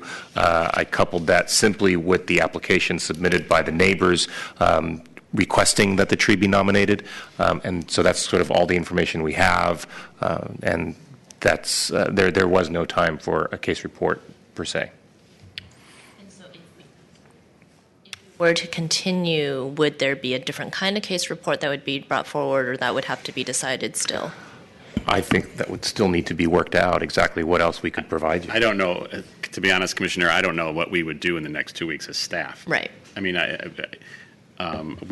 this is new to us too. We're not experts, so we would rely on the Department of the Environment and the Urban Forestry Council to go through their normal process. I'm not sure you'd get a whole lot. Frankly, I'm not sure you'd get a whole lot more information in 2 weeks. Yeah. Okay. It just doesn't appear to me at that point you would. Okay. Thank you, Commissioner Moore. Director William, I thought I heard her clearly say that there wouldn't be anything forthcoming, given it's volunteer-based and. It would take so more I think than you are accurate saying that even if we put it out for 2 weeks, there's nothing else but what we have. I mean, I think all you have to go on is the possibility that this tree might be worthy of designation, and what you're doing by nominating it is letting that research happen, because the research doesn't happen until the tree has been nominated. That's all. This it doesn't designate it. It could be that the tree is not worthy of designation, and in 2 months it all goes away. Yeah. We don't know that, but what your action does to nominate it is simply allow them to do the research and to work with the property owner to see if it's worthy of designation. And there is no harm done doing that. That would be my recommendation. I don't think there is harm done to nominate it at this point. The only thing it does is prevent the owner from cutting it down in the next 3 months. Commissioner Richards. I guess if this were any other tree on any other lot with no documentation, the here today documentation convinces me we should look at this. It's not just a neighbor nominating somebody else's tree. It's clearly there's an entry here that said there were these trees put on circa 1870. And I'm happy to let the process go. It's not going to hurt the property owner. If obviously there's something with the tree and it's going to fall down immediately, you can always get an emergency order for life and safety issues. So I'm comfortable with just moving the process forward and letting it take its course and see if it's not. Take the director's advice. Commissioner Antonini. Yeah, the only argument I make is that the project sponsor should have the time for this particular forum to bring back arguments whether or not the tree is a hazard or not, its age, all these other things. And because if DPW does it, then it doesn't come back before us. And I think he deserves a period of time to prepare his arguments to us as we would any other item that comes before us, so we know whether or not we want to continue with the process, because we involve the city expending some time and resources on it if they think they're going to consider whether to landmark it. Thank you. Please call the question. Commissioners, there is a motion and a second to then adopt the draft resolution nominating the subject tree. On that motion, Commissioner Antonini? No. Commissioner Hillis? No. Commissioner Moore? Aye. Commissioner Richards? Aye. And Commissioner Chair Wu? No. That motion fails 2-3. Commissioner Antonini. Move to continue. How are we for 2 weeks? 2 weeks, Commissioner, would put us on July 2nd, which, with 2000 Bryant now on September, is not too impacted. Good. Okay. I move to continue to July 2. July 2nd. Do I hear a second? Second. Thank you, Commissioner Richards. On that motion, then, to continue this matter to July 2nd, Commissioner Antonini? Aye. Commissioner Hillis? Aye. Commissioner Moore? Aye. Commissioner Richards? Aye. And Commissioner Chair Wu? Aye. So moved, Commissioners. That motion passes unanimously 5-0. Commissioners, that'll place you on department matters. Item 6, Director's announcements. Commissioners, good afternoon. I don't have any particular announcements, but I would like to ask Kate Stacy from the City Attorney's Office to inform you about an important state Supreme Court decision that occurred this week that impacts our work. Yes, thank you. Commissioners, Kate Stacy from the City Attorney's Office. You've probably already heard a little bit about it, maybe a lot about it, that there was an important land use decision this week. The California Supreme Court held that local ordinances requiring inclusionary housing are general police power laws that may be adopted as long as they bear a reasonable relationship to the public welfare. The court explicitly recognized the state's critical housing needs and stated that there is no reason why a municipality may not require new development to set aside a percentage of its proposed units for sale at a price that is affordable. Some background facts: the city of San Jose had adopted an inclusionary housing ordinance requiring for-sale housing projects to set aside 15% of the for-sale units as affordable housing. San Jose explicitly excluded rental housing unless and until the Palmer decision was no longer state law. The Building Industry Association sued San Jose, claiming that affordable housing was an exaction and needed a nexus study to show that new housing has a detrimental impact on the need for affordable housing. The California Supreme Court concluded that affordable housing is like a price control, not an exaction, and affordable housing requirements are constitutional as long as they have a reasonable relation to the public welfare and are not confiscatory. The court ruled that it wasn't an exaction because there was no conveyance to the city of any property interest. And in San Jose, the in lieu fees were an option for the developer to elect to pay rather than a required exaction. So the primary focus of the San Jose ordinance was on-site inclusionary, but they gave options to developers to pay a fee or comply with the requirement in other ways. The decision, interestingly, doesn't have an immediate effect on San Francisco for three reasons. One is that San Francisco has conducted a nexus study for affordable housing and is working on updating that nexus study now. Secondly, San Francisco is required to operate within the constraints of Prop C, which limits the amount of affordable housing and how projects are subject to it.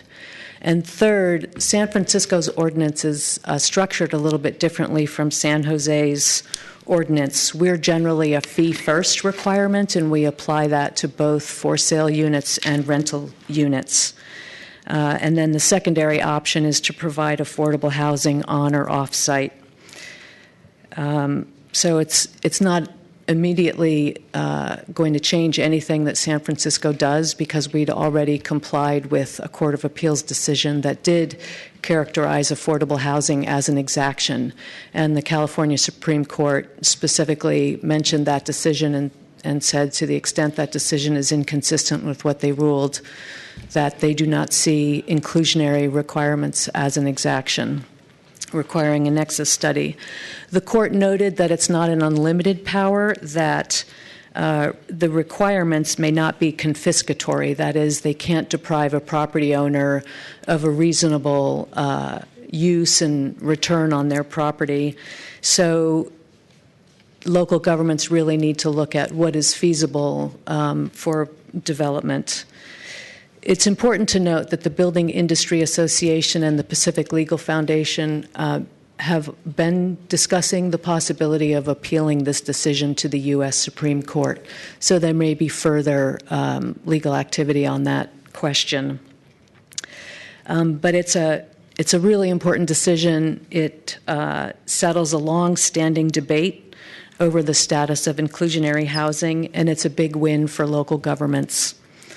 San Francisco joined an amicus brief in support of San Jose, and a couple of our land use attorneys and other attorneys in the office worked really hard on the amicus brief, and two of our land use attorneys flew themselves to LA so that they could attend the oral arguments. So we see this as a really important decision for local governments.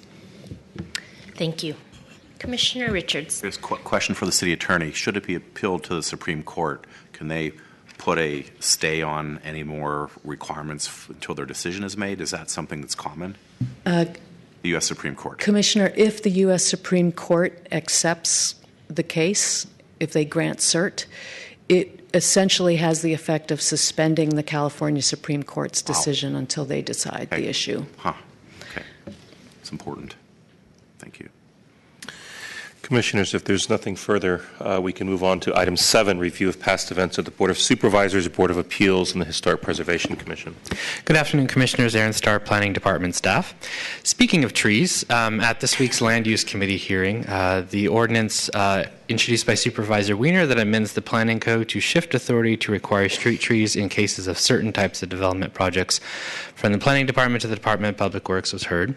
The Planning Commission heard the proposed ordinance on May 14th, 2015. After brief deliberations, the Commission voted 7-0 to adopt a resolution to recommend the proposed ordinance with a modification to clarify that the project sponsor is the party responsible for planting and maintaining of any street tree. At the Land Use Committee hearing, 2 members of the public spoke about the merits of the proposed ordinance. They mentioned that the process reforms are very much needed and that as a whole the ordinance helps to meet any goals in the urban forest plan. The Land Use Committee then voted unanimously to forward the proposed ordinance with a positive recommendation to the full board. Next on the agenda were interim zoning controls requiring conditional use authorization for residential mergers. This was sponsored by Supervisor Avalos. The Commission does not review interim controls, so this was the first public hearing on the proposal.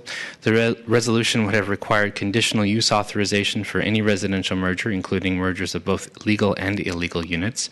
At the committee hearing, Supervisor Avalos' aide said that the supervisor would like to amend the proposal so that it only applies to legal units.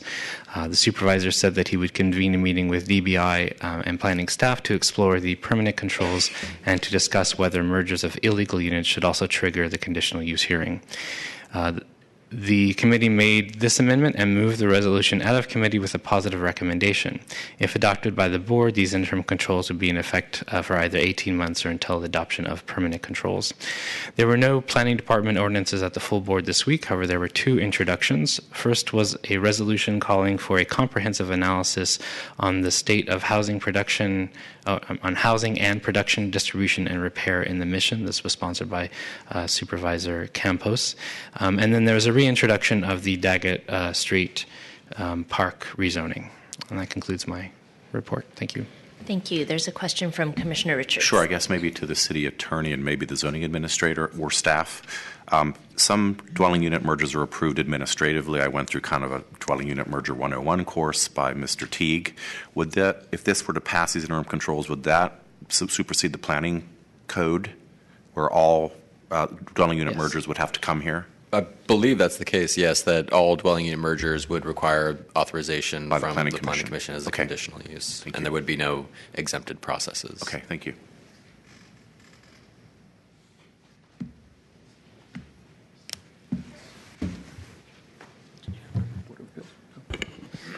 Good afternoon, Commissioners. Tim Fry, Department staff, here with a very quick update on yesterday's Historic Preservation Commission hearing. The Architectural Review Committee met first to review the design and provide comment on a sky bridge connecting 1355 Market Street to 875 Stevenson. Overall, the design of the new sky bridge was very well received, and the committee members supported the design as is, with some very general staff recommendations for when it goes to the full commission for approval under a major permit to alter later this summer. Then the full commission met. They had 3 items on their agenda. They unanimously approved an expansion and new equipment and design for the Civic Center Plaza playgrounds. The commission complimented not only the Trust for Public Lands, but the Rec and Parks Department and the designers on a very contemporary but sympathetic design for Civic Center Plaza within its traditional Beaux-Arts environment. The Commission also unanimously approved a rehabilitation program for the Conservatory of Flowers. The Muntin putty is severely decayed since the reconstruction of the conservatory due to the salt air and the fog. The Rec Park Department has spent about a year and a half examining and testing various applications to prevent the decay, and has come up with a cap that will not change the exterior appearance of the conservatory and allow for a longer life and easier maintenance of those putty joints. So that was unanimously approved, in addition to some security cameras around the Conservatory of Flowers. And that C of A will move forward. Finally, the port gave the Commission an informational update on the waterfront land use plan. There were a number of questions for the port, and it was a pretty lively discussion, but the port was open to engaging the Commission and perhaps having them participate on an advisory council to talk about the finger piers, sea level rise, seismic, preparing for seismic events, and updating the plan in consideration of historic preservation over the next 50 and even 100 years. So it sounds like this is just the beginning of the process for the port, so they'll certainly be back to the full commission to give them updates and certainly engage them in the process. So that concludes my comments, unless you have any questions. Thanks. Thank you. Commissioners, if there's nothing further, we can move on to item 8 for case number 2013.0169X at 525 Harrison Street, per your request. This was brought before you for design review. Good Good afternoon, Commissioners. Rich Sucre, Department staff. I'm joined with David Winslow, one of our staff architects at the department. The project before you is a design review for 525 Harrison Street. On May 28th, the Planning Commission initiated amendments to the General Plan, Planning Code, and Zoning Map Amendment for the proposed project at 525 Harrison Street. At the May 28th hearing, the Commission specifically requested additional information on the project history and development, the project site, the difference between a code-complying project and the project as proposed, the project bulk and massing, and the relationship of the project to the adjacent freeway. The project sponsor has prepared a short presentation and has provided you supporting graphic material, which addresses the concerns expressed at the May 28th hearing. This concludes my presentation, and I'll turn it over to the project sponsor. Thank you. Thank you. Commissioners, Cameron Faulkner from Hines. Thank you for inviting us back to present a design review of 525 Harrison Street. I'm going to turn it over to Ben Wrigley, our architect, to walk you through that kind of quick summary of the collaboration with planning for the last 2+ years. And then Steve Vettel, our land use lawyer, can give you a quick process update for the administrative amendment. I did want to mention that there was comments and questions about AC Transit's proposed potential future contraflow lane. So we've had a couple of update sessions with them, and our belief is that with some additional work and study, we can figure out how to accommodate them. It would likely be the corner of the podium in the design. It may require the reduction of that corner above grade to the tune of about a loss of 5 units or so. So I think that given the current design and the podium and where the contraflow lane might come across the just the tip of the project and property, we can work that out. So I just wanted to make that mention, and then I'll turn it over to Ben.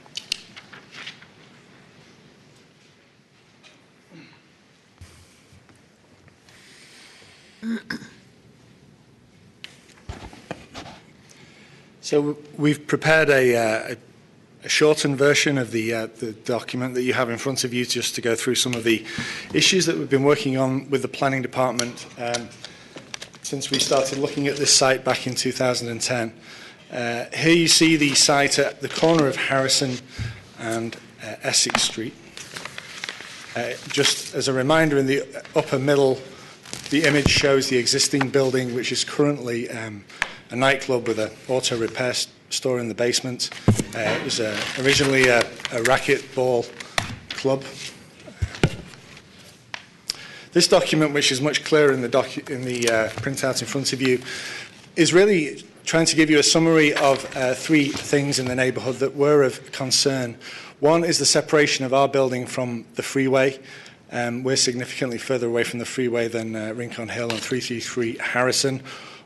We have separations listed here from the off-ramp as well, and then also from the Essex Street on-ramp. Those numbers will be clear in the documents that you've been given. It also highlights the tower separation, not just in the new buildings that have popped up around the neighbourhood, but also some of the existing buildings that were there prior to the Rincon Hill and its implementation.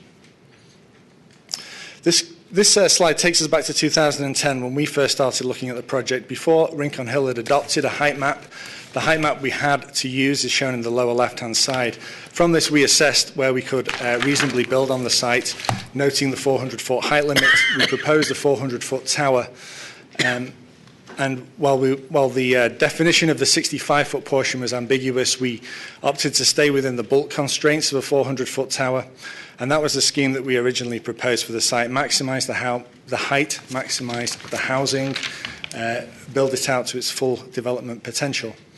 As time passed, and we actually saw the height map as it was adopted, that ambiguity as to the location of the heights was lifted, and we saw that it was actually much more restrictive than had been previously shown.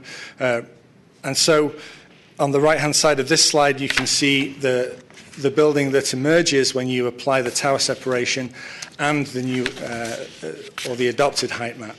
And as we discussed last time, that starts to create a pretty contorted building plan, particularly trying to build up to 400 feet. And so that kicked off a discussion with the planning department looking at what was reasonable for the site. We developed multiple options. and we felt that option B, as outlined here in green, was the most reasonable, limiting the height to around about 160 feet, increasing distance from the freeway by pulling the development towards Harrison Street, and looking for an exception in the bulk and in the tower separation. Again, here on options C, D, and E, which are, again, a little unclear on the screen, you can see the other ideas that were investigated, the other options that were presented to the planning department. And following that study, we established a height and bulk for the project, which was agreeable to all. As a further study, we looked at if we stuck with the same height and the same bulk, and we moved that bulk around the site, were we really placing it in the best location? If we observed tower separation, what would happen? And what we found happen was it moved that mass down towards the freeway and started to really impede that view as you come over the Bay Bridge and start to get that view of the skyline. We wanted to keep that mass as far away from the freeway as possible. And so this was the planning department's preferred scheme after that study. We're now fast forward to March 2014. We're 4 years into the process of developing the design here, and you can see the massing that's emerged. As a further study, we looked at the planning department's request, just what would be the impact on the skyline. This slide shows you two views, one looking from the water, one looking from the Bay Bridge. This shows the building entirely covered by the One Rincon Hill development, phases 1 and 2. In fact, the building only really comes into view as you get past One Rincon Hill, at which point it actually has much more in common with the other buildings in the adjacent neighbourhoods that were placed prior to the Rincon Hill development and the Rincon Hill plan and its implementation. So in terms of the architectural treatment itself, we had three things that we were primarily responding to. One was the language of the towers that were emerging all around us. The second was the adjacent neighbourhoods. We have more of an industrial feel and a low-rise feel to some of the buildings in Soma and to South Beach. More industrial materials, the masonry, the multi-storey industrial sashes. And thirdly, something we thought was very important, was the geometry of the site, while challenging, presents a couple of acute angle corners or flat iron corners. And that's an architectural opportunity that doesn't come along with every site, and one that we felt was important to exploit and explore. And so the massing for the building was essentially broken down into 3 volumes. You can see the darker mass shown here is responding to the freeway, the idea being that that would be a more solid mass, dealing with the noise and potential pollution from the off-ramp. Once you clear that podium, you have a more glassy mass that looks over the freeway to the unencumbered views to the south. And then facing Harrison Street and downtown, you have a more simply detailed glass portion, which will relate back to Rincon Hill and back to the downtown in general. And so further investigations of those materials led us to a conclusion that was presented back to the planning department, who responded very positively to the solid podium piece on the building and asked that we explore a similar treatment on the rest of the building. So the diagram along the bottom there shows you how we take a glassy elevation and we integrated that language. We related the language to the slope on Harrison Street, and we started to look at the building more as a low-rise masonry punched opening building rather than relating it to the glassy towers of Rincon Hill. These studies and close-ups show how that language, how that masonry evolved. Here we see a close-up of that flat iron corner, how we're dealing with the different masses, how we're differentiating them from each other, how we're creating a real visual interest on that point of the building. And taking that treatment and wrapping it round to the other side, this gives you the complete 360 of the design as it developed. In response to comments from the planning department and also from UDAT at this point. A further comment from UDAT was a concern about the broad mass of building as it faces Harrison Street. In this study, we took that facade and we broke it into 3 more slender elements, which were more in keeping with the slender tower profiles of Rincon Hill and trying to give a perceived reduction in the mass of the project. And finally, the last concern was one of the darkness of the masonry that had been employed. And so we did a series of studies looking at lighter tones of a similar material and agreed that by reducing it by about a 60% value, we would have something a little lighter and perhaps a little more forgiving in terms of that material. Here's the three renderings together.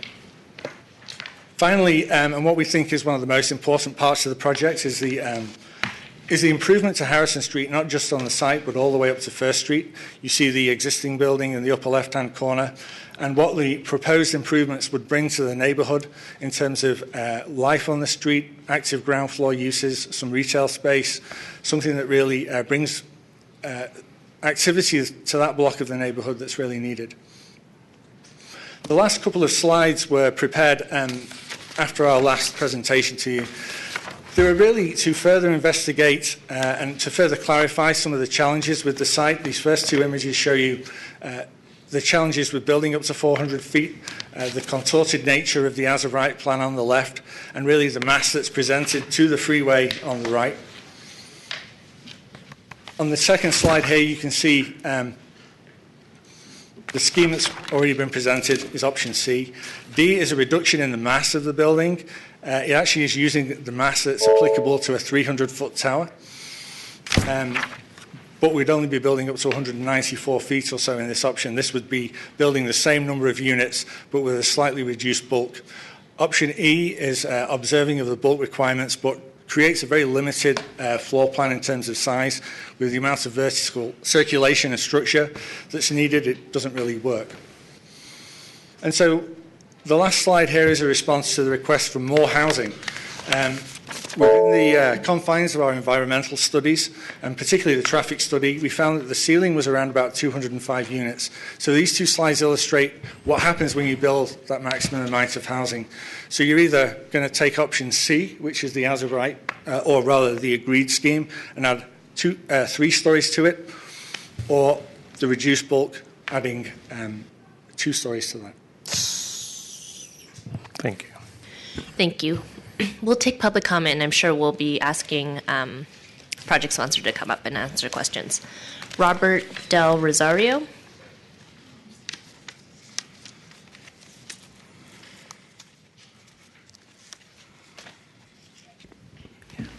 Good afternoon. Robert Del Rosario. I'm the Director of Service Development for AC Transit.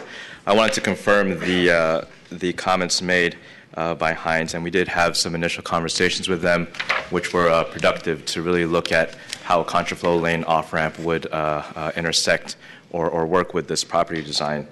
So I'm cautiously optimistic that we can come up with a solution. I think the caution comes with the time frame that we have in front of us in terms of the Planning Commission approving this project. So some of the next steps for AC Transit, we're going to bring on Arup Engineering. They did some preliminary studies already on this effort and looking how the contraflow lane would land in San Francisco. We'll bring them on for a more technical analysis. We now have design plans from the developer that we can compare with our conceptual designs that we've come up with for the contraflow lane. And then we'll go back and meet with Hines again, and hopefully we'll have some more progress to present in July, and possibly some sort of agreement between AC Transit and the developer. Finally, I just want to talk about the significance of the contraflow lane. This is not just an AC Transit benefit. I think it has a really strong regional benefit. BART trains are overcrowded, and the Transbay Corridor is reaching maximum capacity. And so for our ability to have a contraflow lane to get more buses through between the East Bay and San Francisco, creates more reliability for bus riders, creates more capacity, and it's actually even more affordable for us to have our operations. So there is a good significance here, and we really look forward to working with the developer to see that this contraflow lane concept is not precluded. Thank you. Thank you. Is there additional public comment? Seeing none, public comment is closed. Director Ram. Commissioner, I just wanted to, a couple of I think the point here is to have a dialogue about the design, but I just wanted to mention, because this came up last meeting about the height and why we didn't actually ask them to go higher and why this particular height. And I just wanted to confirm, and I think Commissioner Moore said it last time, perhaps better than I did, which is that we were really, it struck us that given the existence of the other towers in the Rincon Hill plan and the desire of that plan to have a reasonable separation of towers, that a building of this height, it did not seem to appear to have the same impact visually on the relationship to the other towers that a 400-foot building would. And in fact, it's kind of becomes a transition between the surrounding neighborhood and Rincon Hill. If a building of this height essentially is stepping up from the surrounding neighborhood, it felt like it was in many ways providing a base to the towers of Rincon Hill, which they lack right now, in my estimation. So it felt more comfortable from an urban design standpoint to me and to staff to have a building of approximately this height as opposed to another tower that felt much more crammed in with the other towers in Rincon Hill. That's the reason that we worked with the developer on this particular scale of the building. Whether it's exactly 240 or 260, I'm not sure there's a magic number, but it felt something under 300 felt more comfortable to us. And I just wanted to make that point. Thank you. Commissioner Antonini. Yeah, I think I asked last week that the definition of a tower is fairly low, is it not? 165. 160? 65. 65. Yeah, I think we pointed out that, go ahead. Actually, tower separation kicks in at 110 feet, which implies over 110. Okay. We talked about, I think it was 375 Fremont, I forget the exact number, but it's next to or fairly close to 399 Fremont, which is a tall building, is topped off now, and the other building in question is fairly short. I forget how tall it really is. I'm going to guess it's maybe 150 feet if it's that, but I think it's tall enough to be defined as a tower, so therefore it's subject to tower separation. And we had a third project we approved that was right next to the other one, and again, these all came into play. But I think the point you make is a good one, that a tower, there are various towers that are much more defining and have a much greater impact than a shorter tower, which tends to kind of blend in a little bit more. So given the choices that were presented to us, this sounds like the best one. It's a shorter building. It has good separation from the bridge, as was shown. It's slightly closer to one of the existing towers. I guess it's the one across the street on Harrison that has just recently been completed. But, you know, I think it's very well designed. I like the punch window masonry effect that distinguishes it from the other towers also, because a couple of people have commented all we see is these glass towers everywhere, and this has a feel of being not entirely glass. I would just comment on the toning down of the colors, which I think is a good thing, making it 60% of what it was before, but you want to make sure there's enough of contrast between the two. One of the best buildings I think that's been built is 560 Mission, which is currently Chase JP Morgan. It's sort of a green appearing building, and while there's lots of glass there, the green defines the building and makes it look a lot different than an all glass tower. So I think what you're doing is fine. Just make sure there's enough color to give it an appearance that's different from the other towers, which appear to be pretty glassy on the hill. Commissioner Richards. I really appreciate this effort, because I was probably the ones that sat up here and was saying, wait a minute, we're changing zoning, we're putting this building in here, it looks like, you know, we're accommodating the zoning to the building, and it took kind of a couple of those little sound bites. You really amplified it, and I could see the thought process and all the dialogue that went back and forth. And as a layman, I mean, I'm not here to design the building, but understanding the thought process is incredibly helpful. I want to say thanks. Commissioner Moore. I appreciate the historic overview of what happened. I'm still disturbed about the length of the building relative to the freeway, because it is not just the geometry of the wall facing the freeway, it is the arc of the roadway which determines how long you are exposed to the wall. So there is a little bit of a perception here of what constitutes length. It's not the absolute length of the facade geometry, it is the geometry of the curve. The freeway curves away at that point. That's why your exposure is longer than you think it is. What really surprises me is that the department did not take a stronger stance on alternative E as shown on page 42, which basically brings only a point of the building to the freeway, which would have been my preferred option, which would have put it more into the normal geometry of the city grid and would not have accentuated the freeway as a frontage. Would have given clear north, east, west, south exposure to the building rather than having it be primarily on its primary facade parallel to the freeway. That would make a slightly taller building, and to be very blunt, I do not believe that numbers of units are an inherent right in San Francisco zoning, but it's the requirements of the zoning which create better buildings. So as to whether or not, like Seam Ski would create 181 units versus the scheme you're proposing, which creates 200, there is no inherent promise of what the yield will be, but the requirement is to design a good building. And I'm going to be very simple about that. I believe that the tower scheme E would have been a better building. What I'm still not happy with is the treatment of the Harrison Street facade. I think as a building comes to the corner, the pedestrian-friendly nature of the facade needs to be carried further to the west. That is going downhill to the corner of First and Harrison, rather than only starting, I don't have an exact dimension, further up the hill, particularly the ground floor elements, which you bring basically to 12, 15 feet of lobby height, are stretched up all the way to podium level, which makes the building somewhat unfriendly as you're coming from the corner going up the hill. I'm personally not convinced, and I do not believe that this commission is an architectural review committee, that we're just not that the treatment of your brick facade has captured all of the elements that I believe are inherent in brick, and I'm just saying that the percentage of closed to open elements is still disproportionate to me, and I hope that you'll continue to work on that. Just the use of brick helps breaking down the glass, but it's still like applying a lattice screen rather than working with a proportional attitude towards open and closed facade elements. I hope I'm expressing myself clearly here in terms of what I mean.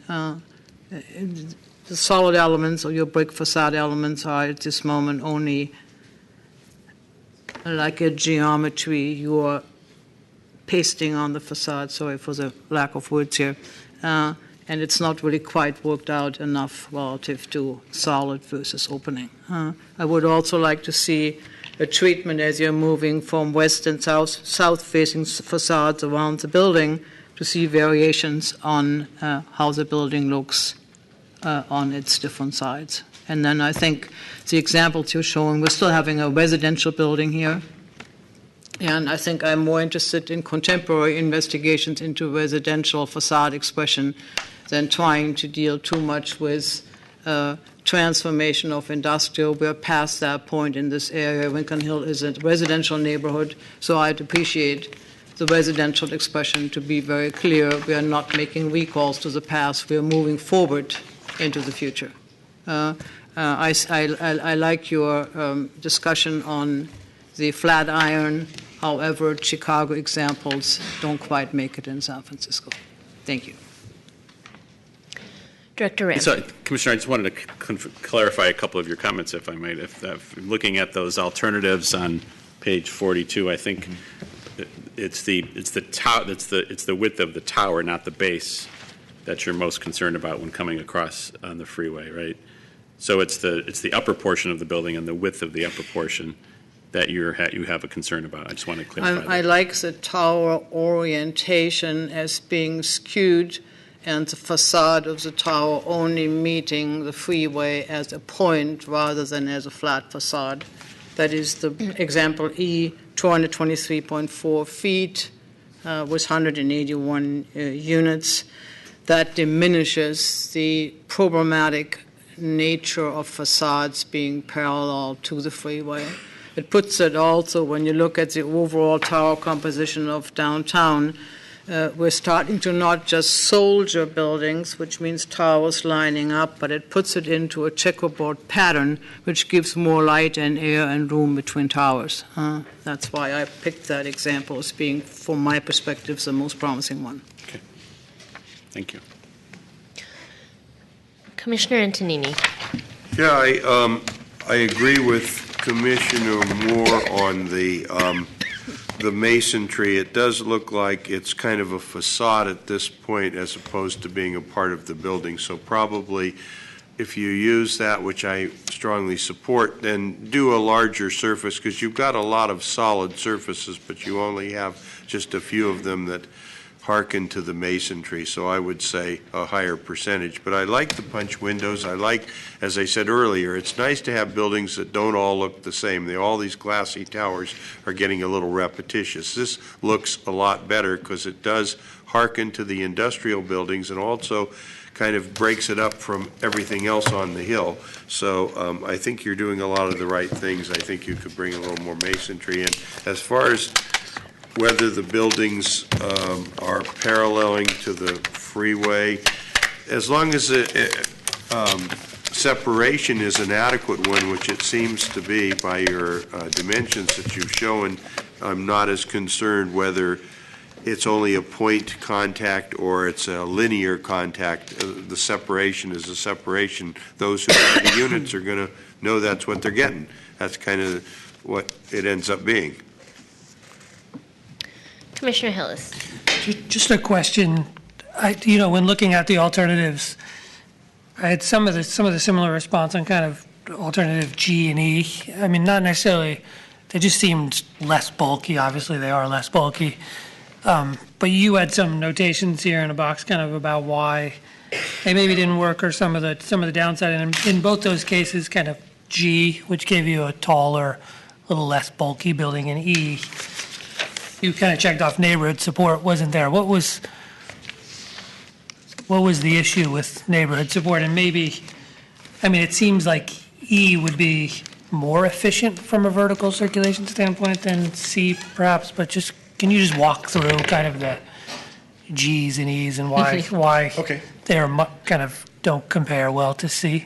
Okay. Well, starting at E.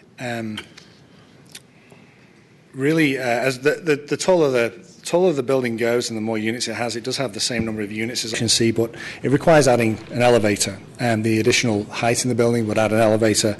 And also the bulk restrictions on the building at that height start to limit the efficiency of the floor plan. The efficiency is it's a ratio of the rentable area to the non-rentable area, and that all points to the feasibility of the building as a project.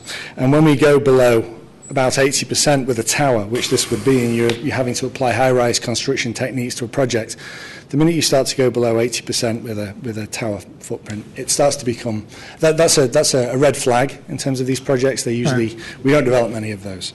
In terms of the height and the neighbourhood support,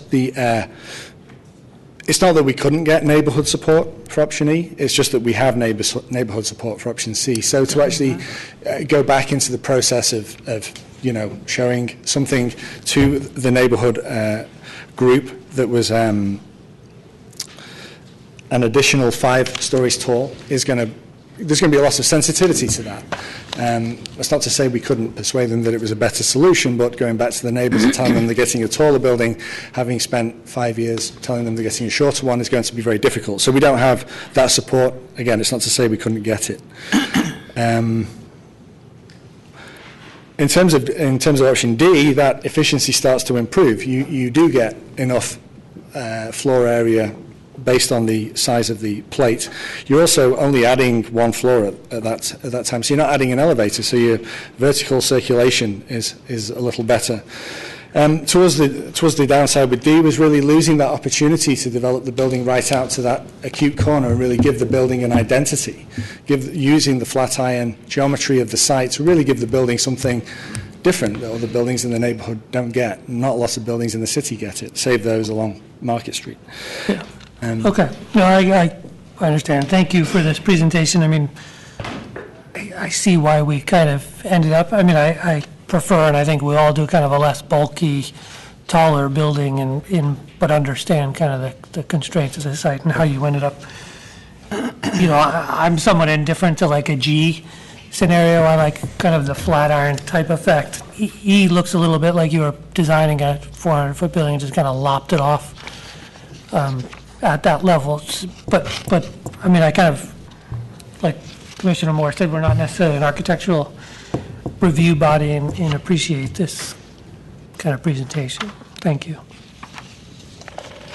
Commissioner Moore. The comment I am making comes from the great discomfort citizens are feeling about buildings being too close to the freeway here in the first place. So that's in response to Commissioner Hillis.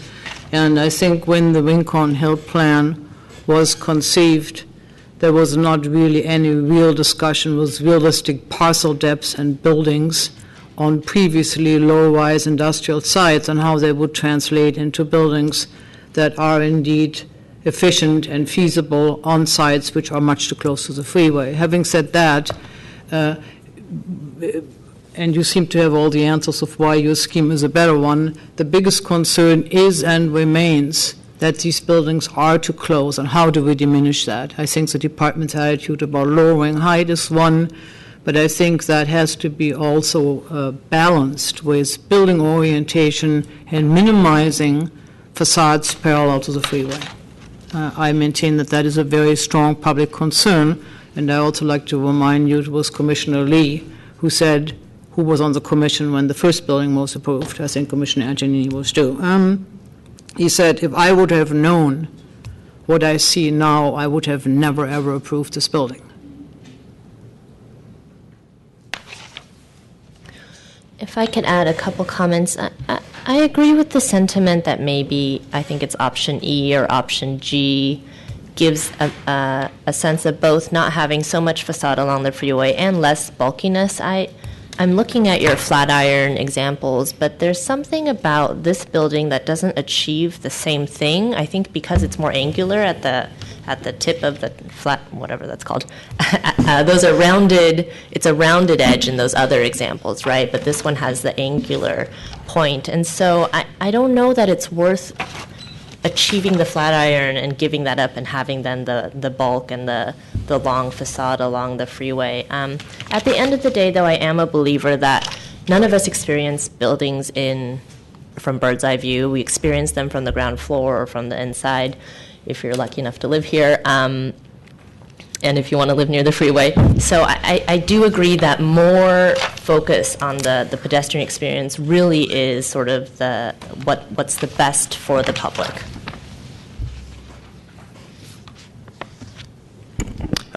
Commissioners, just a point of clarification on Commissioner Moore's comments regarding the street frontage. Commissioner Moore, could you just clarify a little bit more about your discussion on the impacts at the street?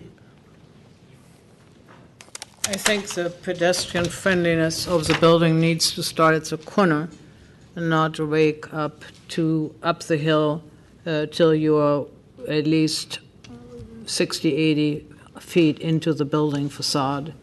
There has to be something from a gestural point that needs to make the building inviting and open.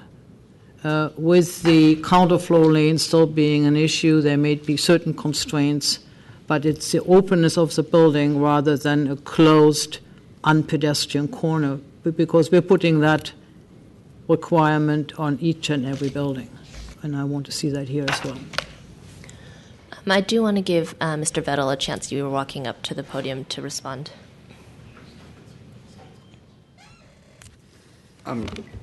First of all, just a point of information: the wide edge of the project is facing the off-ramp, not the mainline freeway. The mainline freeway is between 97 and 186 feet away, so it's substantially further away than the One Rincon Towers. What we are talking about is the off-ramp. So I just want to make sure that we understand that's the freeway segment that we're talking about. It's not the mainline freeway. For me, it's a freeway. Okay. So process-wise, I mean, if the commission would like us to explore alternative G or alternative F, we can certainly do that over the next several weeks. The one constraint that we're under is what was initiated was only a 200-foot height limit, so I would recommend that the Commission, when it does consider the initiation, look at maybe a 230-foot or a 250-foot height limit, so we've got that liberty to look at a project with a bit more height ability. I think that's particularly important as we try to work out with AC Transit the contraflow lane, because it's very likely that if we do accommodate the contraflow lane, we're losing 5 to 10 units in the podium. So between trying to make the building perhaps slimmer and make up for the units in the podium that are being lost, it may end up at 210 or 220, still way less than 400 feet. But what I think makes sense and what I think we'd like to request is that we stay on the July 18th calendar. There's a July 16th calendar, that that you initiate that the height limit decrease going from 400 to maybe 250 rather than 200, and that you consider approving the project as currently proposed, and as we work things out with AC Transit, we maybe will come back to you for a revised design approval within that 250-foot height limit parameter that we've set for ourselves.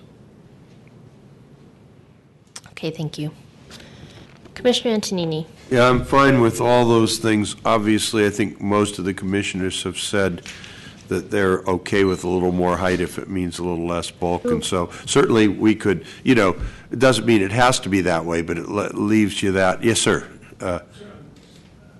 Cameron Faulkner again. I just wanted to point out in the studies that Ben and team had done, we're also responding to the environmental review, and the sort of feedback was that the limit, without having to kind of expand upon the studies or have them all be good to go is a good term for it, is to maintain a 205 unit maximum. And so that was where we were looking at the Flatiron design and saying if we added 3 more floors, it would be 20 stories and 203 feet, I think, in option E.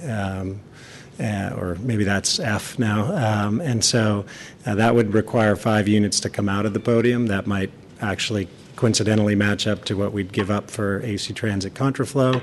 And if you're into sort of the lower bulk version, I think that's a 21-story building that would still be below that sort of 205 unit count. And so just wanted to point out that our belief is that even if we went away from what we'd really like to get approved, which is just our 17-story, 179 unit project that might really end up at 174 if we're accommodating AC Transit, that we wouldn't propose to go beyond just adding, either in one case 3 floors, in the other case maybe 4 floors, and keeping it below 205 units. Yeah, that certainly is understood. Earlier arguments that talk about additional elevator shafts and the high-rise problems obviously are limiting factors in the amount of height. What I'm saying is I feel flexibility if you're adding a floor or 2 in response to some of the commissioners' comments, that certainly would be fine, but I'm certainly supportive of the lower version too.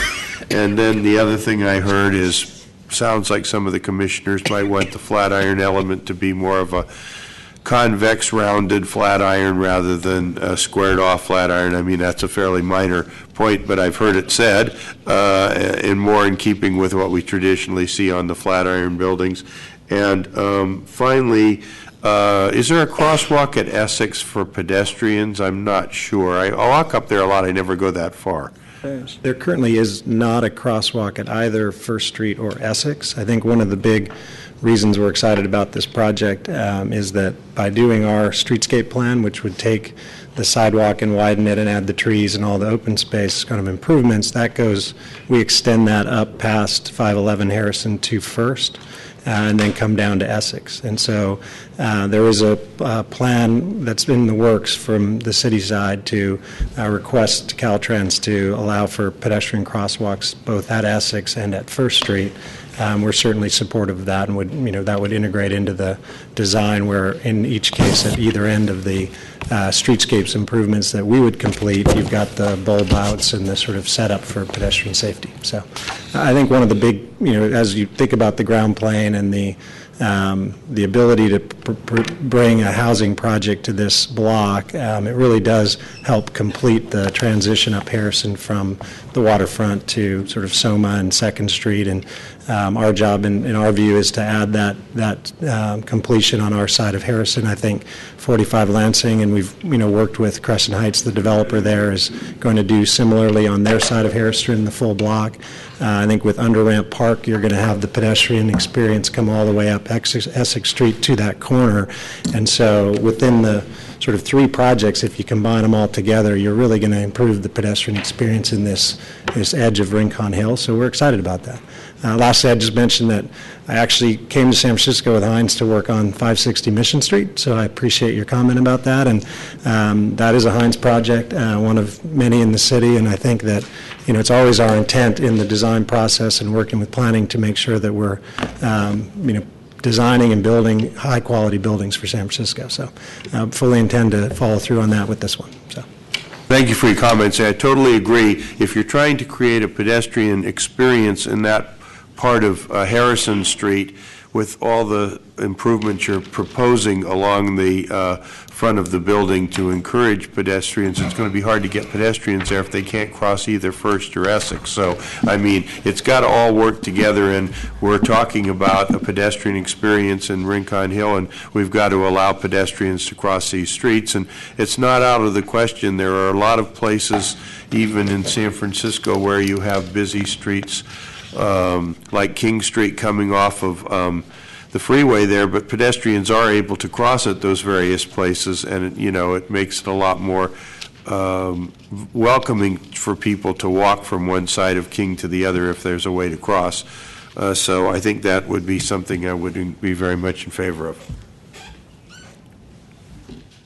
Chair Richards. I guess additional thoughts I have on this, I'm not an urban design person. I kind of know and feel emotionally when I see something that doesn't feel right. And I'm just thinking about in off-ramps, I'm thinking about what other buildings do I know that have this same kind of orientation to an off-ramp, and I think of Toronto. Toronto is my best example of the worst of bad buildings. The Gardner Expressway dumps a lot of traffic on off-ramps. You have these big buildings with, I think what Commissioner Moore said, feel like you're kind of, you're in the building, you're turning around it. So I like Mr. Vettle's suggestion about coming back and maybe playing with a few more designs and having some give on the height and seeing if we get a better building out of it. Commissioner Moore. If that is still an option, despite what we decided a few weeks ago, that is, I think, the way to go. And then again, in order for a building to get approvals when there are exceptions, the design has to be exceptional and extraordinary. I'll leave it with that.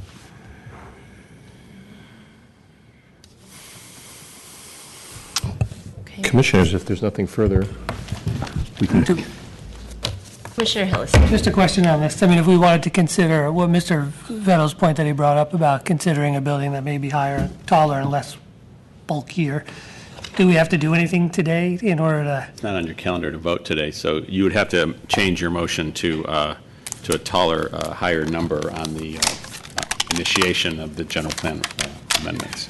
So at the next meeting, we could calendar that change, I presume.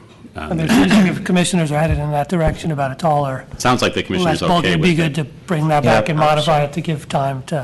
From what I understand, since it's the Board of Supervisors that ultimately approves the height recommendation, you can, the commission, now that the legislation has been initiated, you can actually recommend a higher height limit for the site, and I'll defer to the city attorney. And referral, that has to change, right? Because well, they're doing a zoning map amendment to change the height, basically from 400 to 200. Right. Was the proposal from the sponsor. So if the commission wanted to recommend a higher height limit, presumably they could do that in the project approvals. But I'll go ahead.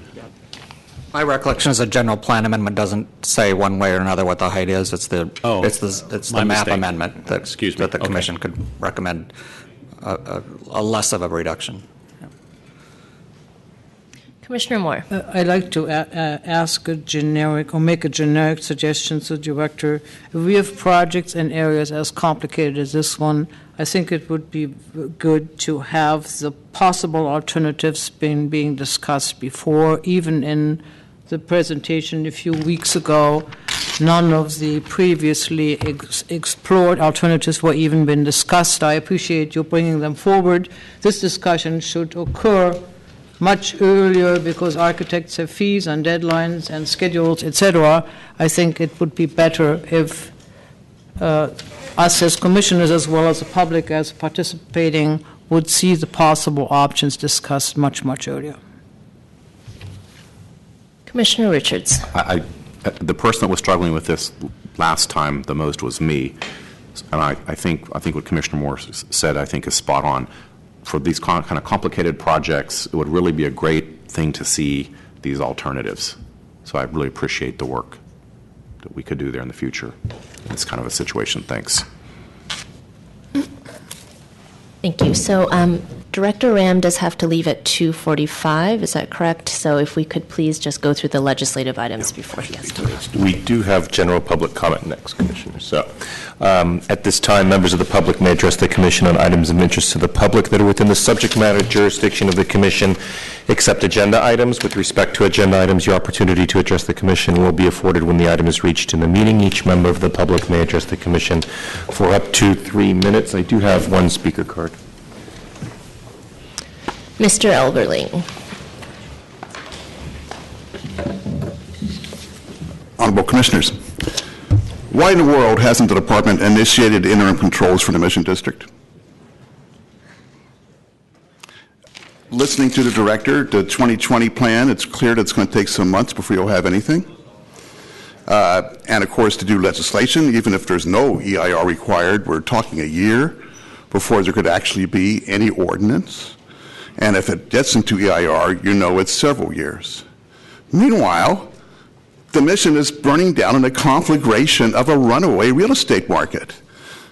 Normally, in the past, interim controls are initiated if major changes in zoning are in the works. In the 1980s, under Mayor Feinstein, there were controls for South of Market, Tenderloin, and Chinatown, while those areas were rezoned. In 2000, in the last bubble, the Eastern Neighborhoods had interim controls for the whole district to protect PDR, while the Eastern Neighborhoods plan was put in place. I don't understand this. But what they do is you quote, the controls say the department would discourage, quote unquote, discourage approval projects that would displace PDR or arts, or possibly develop potential affordable housing sites, or protects other categories of businesses as you may define. It is normal to have interim controls in such a situation. And yet there's nothing coming from here, nothing. I'm astounded, okay? I mean, being a 40-year observer of these situations, I'm astounded. There's no leadership here. It's like, okay, whatever happens in a Mission, too bad, we're sorry, goodbye. Goodbye arts, goodbye PDR, goodbye. I really am astounded. This commission just has abdicated leadership in this neighborhood. Obviously, the neighborhood is extraordinarily aroused. I just can't understand why you're not doing anything. Thank you. Is there additional general public comment?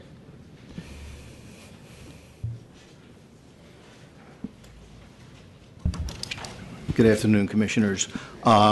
I'd like to make a comment on an item that will be coming up for discussion in another month or so, I understand at a time when I'll be out of town, and that is the 5M project. I know it's a major and important issue for discussion here in the future. This past Tuesday, I went to a community meeting to discuss the 5M project put on by Hearst and Forest City Group.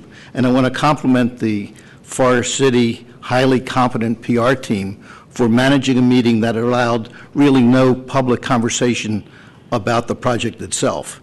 It was a one-way presentation followed by individual discussion with members of their team.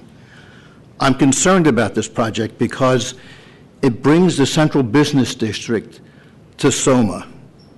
And as a result, the spot zoning that will be started by 5M will be continued and will destroy the SOMA community, a community of a very fragile population, retirees, many homeless, SROs, and a number of the support agencies that provide help for this kind of community.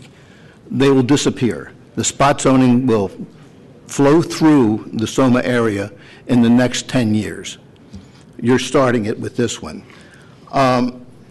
I want to also mention one of my problems is that a private corporation is going to take over a lane of a street, a public street, at least according to what I saw at the presentation. So 5th Street would lose a lane going south. And I think that's something that we really need to consider carefully because it will impact traffic, especially as traffic is moved from Market Street mainly to Mission, and some of it going south on 6th Street and 5th Street. The other thing is that I think the proposal, as I've seen it, reduces the space between buildings dramatically and really puts up a wall between east and west. If you look from the west, you'll see a wall between SOMA and downtown. If you look from downtown, you'll see a wall between it and the low-rise area of SOMA. The other thing is for a 47-story building in SOMA, a 47-story condo building with probably very high-priced condos is not going to help the housing situation in SOMA at all. It won't be people from SOMA moving there. It won't reduce the constraints on SOMA property. It will just increase the number of high-wealth individuals moving into an area in a community that really doesn't need them. Thank you. Additional general public comment. Good afternoon, Commissioners. My name is Chris Wong. I'm a property owner at the Ocean Avenue site, and I have to address the upcoming number 10 that's going to be I'm coming sorry, up. sir. We can't take public comment on agendized items until they come up. But I have to leave, so You can leave your comments on the podium if you have them Okay, written. so my general comment is that I need... So unfortunately, you'd have to wait until item 10 comes in So order to if you speak need to to it. leave, you can write written comments and leave them with Okay, the but then commission. I have a general comment about the zoning department, zoning commission. In the city of San Francisco, if you're trying to make affordable housing affordable, you have one of the biggest resources that you're not utilizing, which is revising the zoning map of all the residential areas to allow RH1s to be RH2s or higher.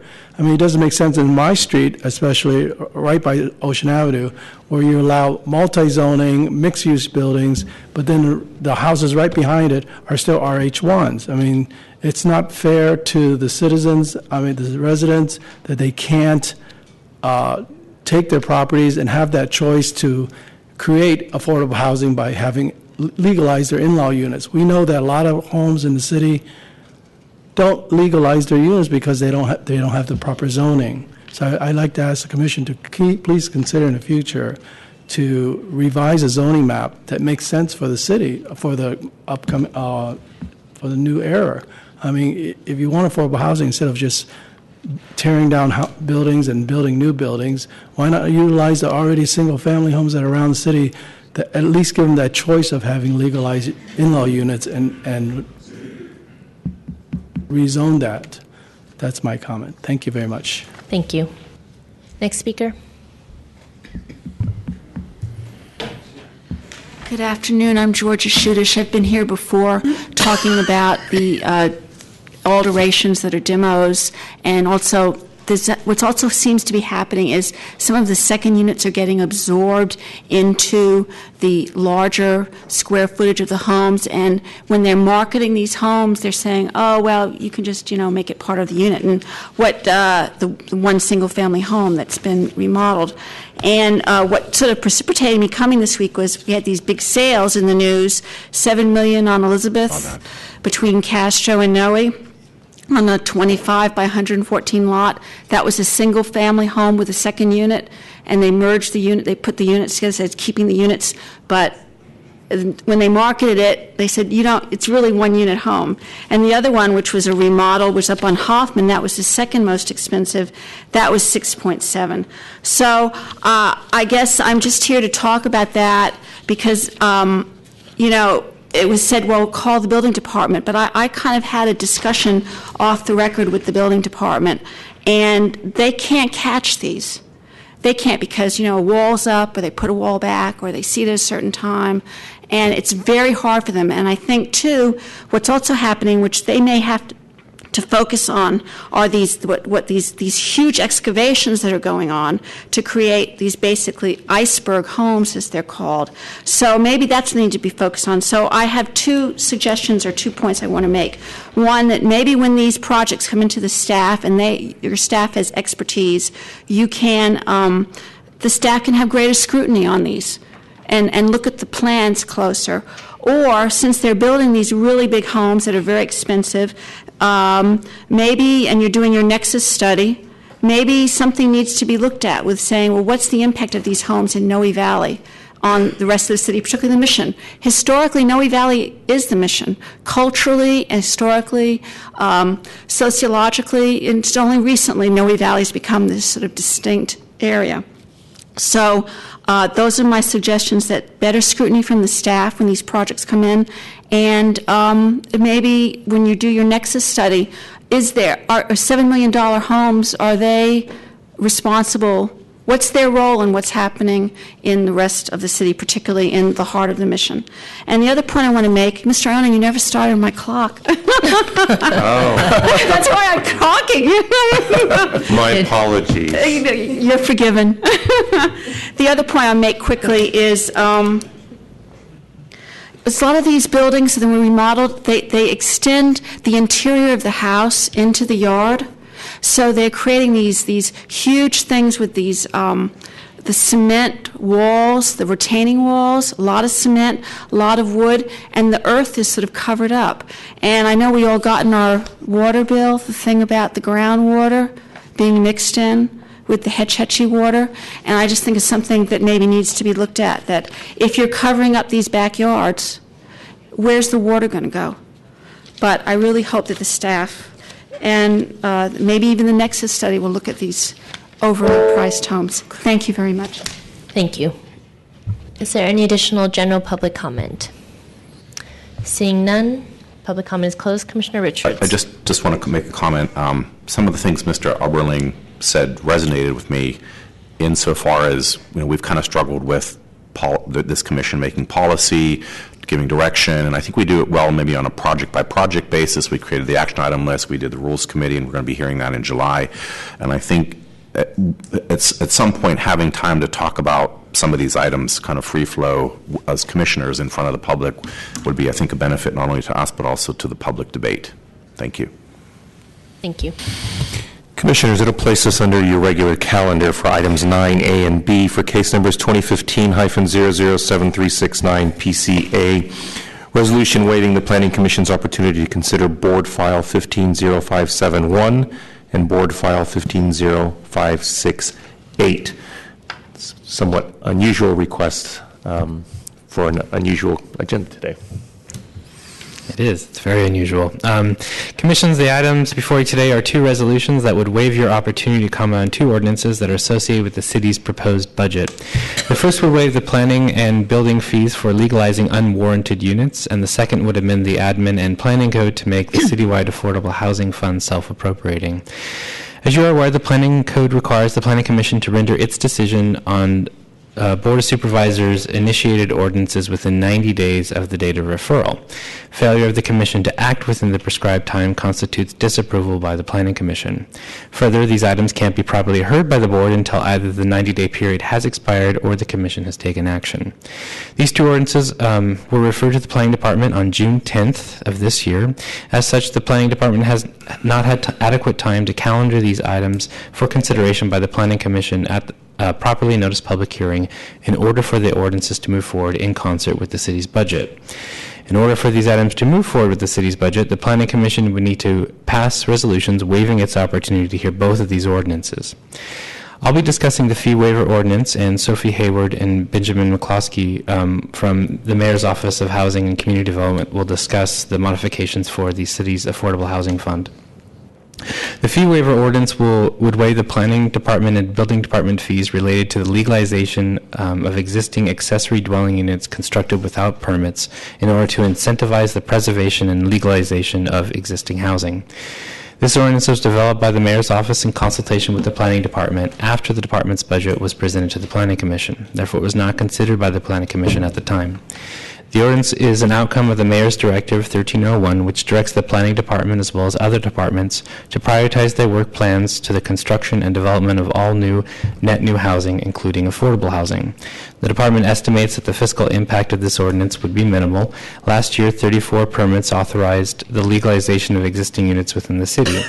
DABI's permit fees averaged roughly $1,500 per approved permit, while planning permit fees averaged roughly $1,600 per approved permit.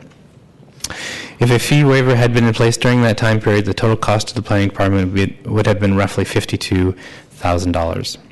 Given the relatively low fiscal impact of the department's budget and the importance of maintaining the legalizing existing housing, the department generally supports the proposed ordinance. If the Commission chooses to pass the resolution waiving their opportunity to comment on the proposed ordinance, the fee waiver would be in effect when the department's fee schedule is published in September.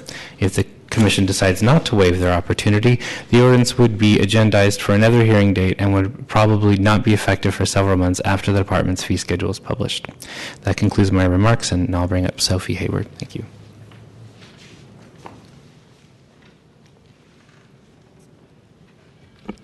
Good afternoon, Commissioner. Sophie Hayward from the Mayor's Office of Housing, and thank you very much for the opportunity to come and speak with you today. This is unusual. As you know, the Citywide Affordable Housing Fund is where fees from a number of different affordable housing-related programs are deposited. So there's a fund and there are fees. Fees including the jobs housing linkage, inclusionary expedited condo conversion, and the fees generated by housing in the Market Octavia and Eastern neighborhood plans are all deposited into the Citywide Affordable Housing Fund. The draft ordinance seeks to correct two anomalies that were brought to our attention by the Controller's Office, but I want to stress most of all that neither change would impact the fees, how they are used, what they are spent on, or how the fund is administered.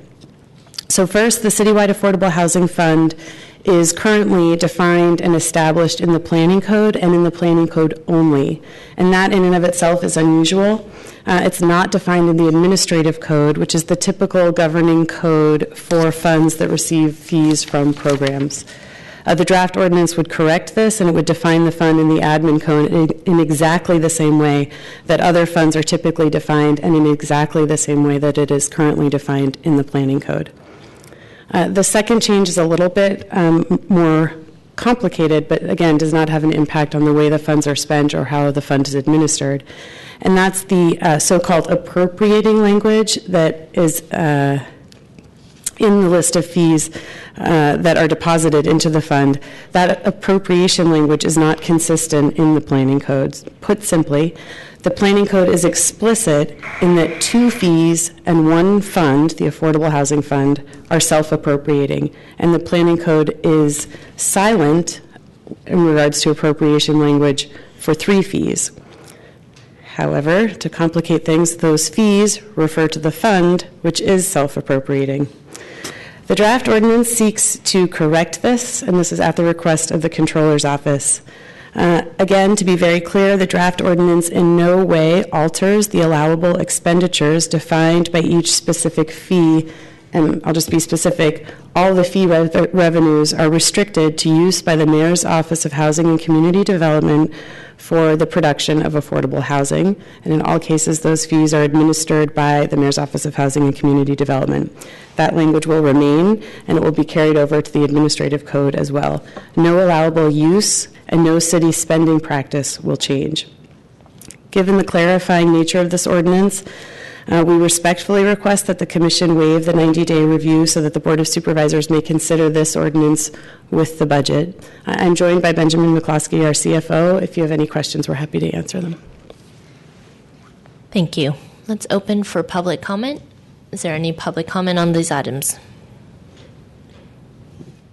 Seeing none, public comment is closed. Commissioner Antonini. I support waiver on both of these items. The first one makes sense on the in-law units. We want to encourage people to go about the process of legalizing units, and certainly by waiving the fee, although there is some revenue loss, it's relatively small in view of the entire budget. And I think that one makes sense to me. And secondly, the second item seems to be administrative in nature, even though it's in the planning code, and it just corrects inconsistencies without changing anything that is already in place. So I'm fine with waiving for both.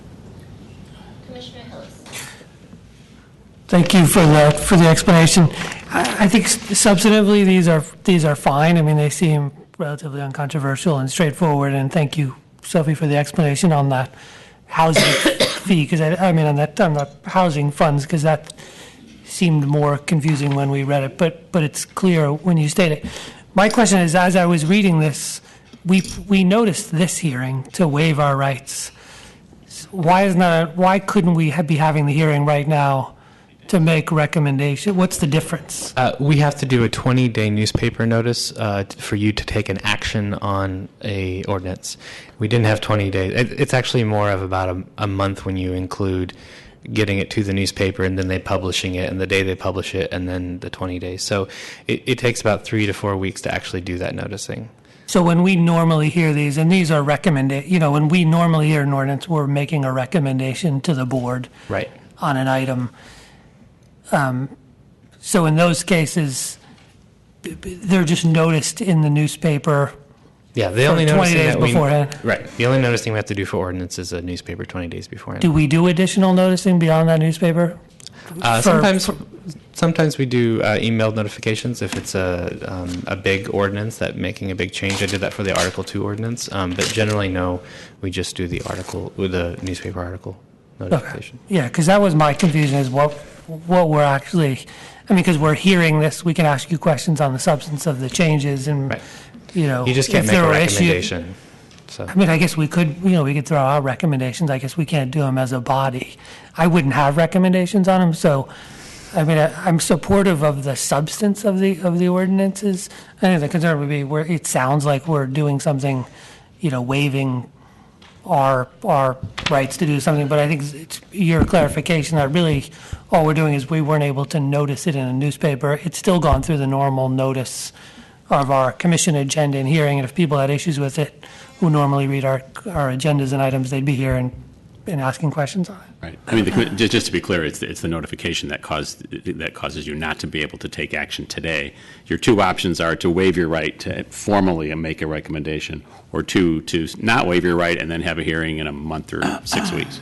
Right. So given that, I think most people don't get their notice of these hearings from the newspaper. I don't even know what newspaper it's in these days, or what newspapers are around even these days. So I'm fine with it. I don't think we don't have anybody here talking about the substance of it, and I think the substance is fine and appropriate, even though I guess we're not supposed to talk about the substance of it.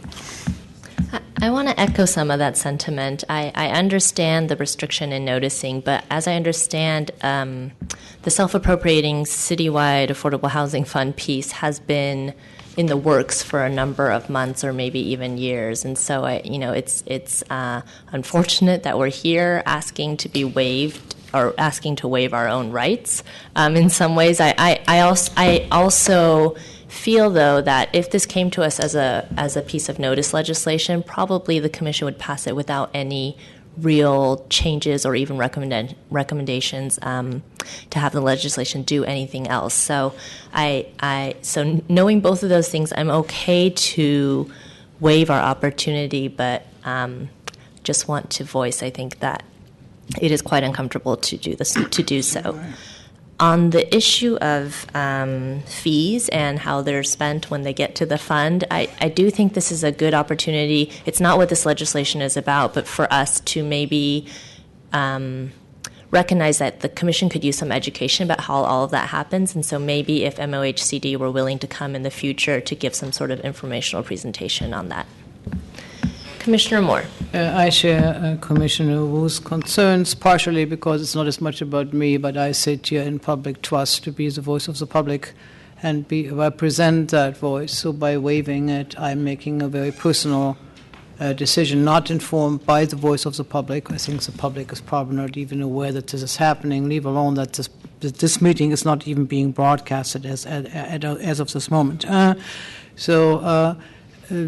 I am prepared to support it, yet I hope that this will be the only time I will be asked, because the lengths by which one of these issues has been discussed is a little bit uncomfortable to me. I would also encourage a more robust discussion with the Office of Housing and Workforce Development regarding how the money is spent. Particularly, I continue to be concerned. I just actually got an email a few hours ago that funds are still being spent in areas which are not within the contiguous area of where the project is, which creates the benefits. Those discussions, I think, continue to be very important for us to participate in, and I would strongly encourage that there is a more open discussion about all of this. Commissioner Richards. I agree with everything Commissioner Moore and Commissioner Wu said. I think if this was a more substantive issue, I probably wouldn't support waiving, but again, this will come before us, so I'm not sure we'd have a lot to add. I do also maybe hope we can put on the action item list having the Mayor's Office of Housing come as well and explain this to us, because it's kind of a mystery to me as well. Should be here. Commissioner Antonini. Move to waive Commission review of ordinances listed in this legislation. Second.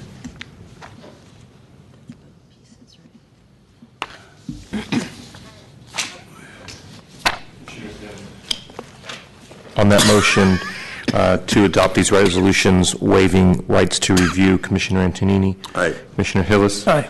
Commissioner Moore. Aye. Commissioner Richards. Aye. And Commission Chair Wu. Aye. So moved, Commissioners. That motion passes unanimously 5-0. Commission will take a 20-minute break.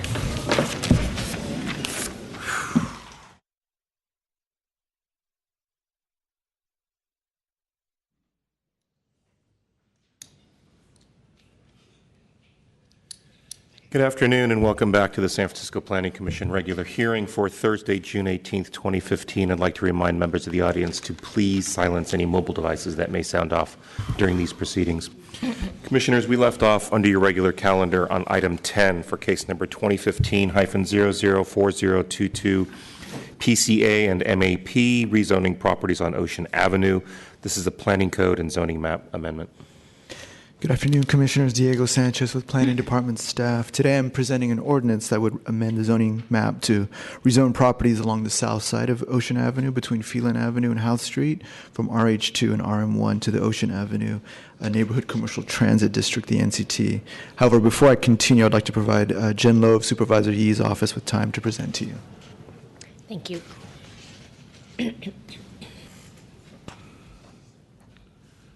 Good afternoon, Commissioners. Thank you for hearing this item today. I'm here on behalf of Supervisor Norman Yee, who's the primary sponsor of this legislation. As Mr. Sanchez stated, this legislation would expand the Ocean Avenue Neighborhood Commercial Transit District by rezoning properties on Ocean Avenue between Phelan Avenue and House Street that are currently RH2 and RM1. The proposal would allow owners of properties facing Ocean Avenue to have the flexibility to transform their garages or ground floors into retail space. We think that this is an innovative way to expand the options for more storefront businesses along Ocean Avenue, especially around the Balboa Park BART station, without increasing any heights. This proposal fits within the goals of the Balboa Park Station Area Plan to further strengthen the Ocean Avenue Commercial District and to allow for a diversity of mixed uses in the area. The Ocean Avenue Association, which represents the Community Benefits District, is in full support of this legislation. We also have the support of our neighboring district supervisor, Supervisor John Avalos. Some of the blocks within this rezoning proposal are within his district. So we thank you for your consideration. Hope that we can count on your support. Thank you.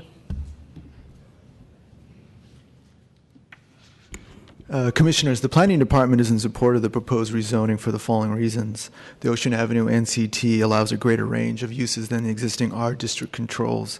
This flexibility is advantageous given the current changes in the area where many new developments, including many new mixed-use developments, have come online or will be coming online. Commissioners, the existing context of the area also lends itself to NCT type land use controls. The properties are along major public transit services, including the multiple Muni bus lines and streetcar lines, as well as BART station at Balboa BART. Further, the flagship campus of the City College of San Francisco is across the street, and this lends itself to a fair amount of activity in the area. The Ocean Avenue NCT also helps realize a number of the principles and goals of recent Planning Department long-range efforts in the area, such as the mentioned Balboa Station Area Plan, as well as the Geneva Corridor Design Plan. These include an improved interface between the public and private realms. Commissioners, since the publication of the case report, staff received two emails from the public about this ordinance. Both of them were concerned about expanding the rezoning effort to include additional properties.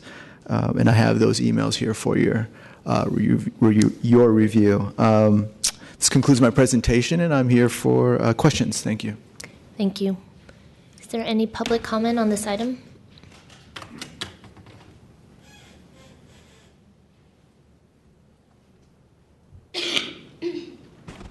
Good afternoon, Commissioners. I'm Dan Weaver, the Executive Director of the Ocean Avenue Association. This proposed zoning change came out of our organization, in specific our Street Life Committee. The challenge here is that most pedestrians on Ocean Avenue never get beyond Phelan or Geneva because they're going to and from City College to BART or BART to City College and back. And there are no amenities or services provided for them along Ocean Avenue corridor or in the BART station area for that matter, and that allowing this kind of zoning change could potentially add services where there are none now without disrupting the residential character of the upper floors or the other buildings for that matter, because this is not obviously required of any property owner to go through this. And we were inspired by the model of what's happening on 18th Street in the Castro, where some very nice ground floor spaces are being created, whereas it's a mix. Some ground floors still have the garages, some have no garages and no retail, but it's a nice combination of the old and the new, and it's a nice combination of different ways of approaching expanding retail districts. Be happy to answer any questions if you have. Thank you. Thank you.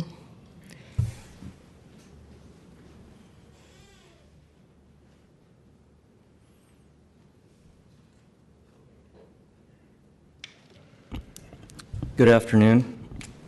My name is Godfrey Delatorre. I'm here today on behalf of my family to ask the Commission to pass the proposed rezoning Ocean Avenue legislation. Our family currently owns a 3-unit apartment building within the proposed zone, but the building is currently listed as an I-2 occupancy as it had previously served the community as an adult residential care home since 1990. My family has recently closed the residential care home and now seeks to convert the building back to a 3-unit apartment building. The current zoning of the area, however, prohibits us from restoring the building to a 3-unit apartment as the zone is currently RH2. It is our understanding that the current legislation relaxes housing limits and could potentially allow us to convert the building back to a 3-unit apartment. Passing the proposed legislation will allow us to provide much-needed housing to an ever-growing San Francisco market. Thank you. Is there additional public comment? Public comment is closed. Commissioner Antonini. I have a couple questions for Mr. Sanchez. It seems to be fairly limited. I'm in receipt of a letter that was sent by an individual who said there'd been legislation earlier had proposed the zoning to be a lot broader in its scope.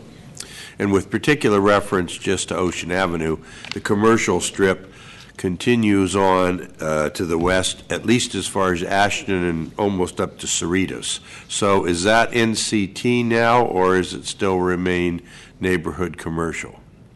To your first point, I believe that a portion of the Ocean Avenue was taken out at the behest of the supervisor's request as part of the reintroduction of the legislation, and that was done to further fine-tune zoning controls on that part of Ocean Avenue, and they wanted to take some time to work at greater lengths with the community.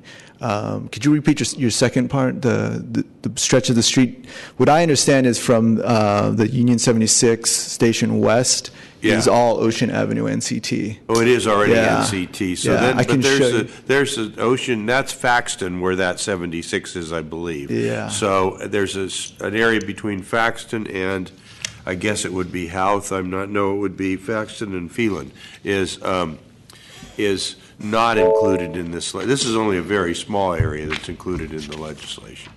It is a small area. Let me put up let me use the overhead to show you the parcels in the area that would be rezoned. So yeah,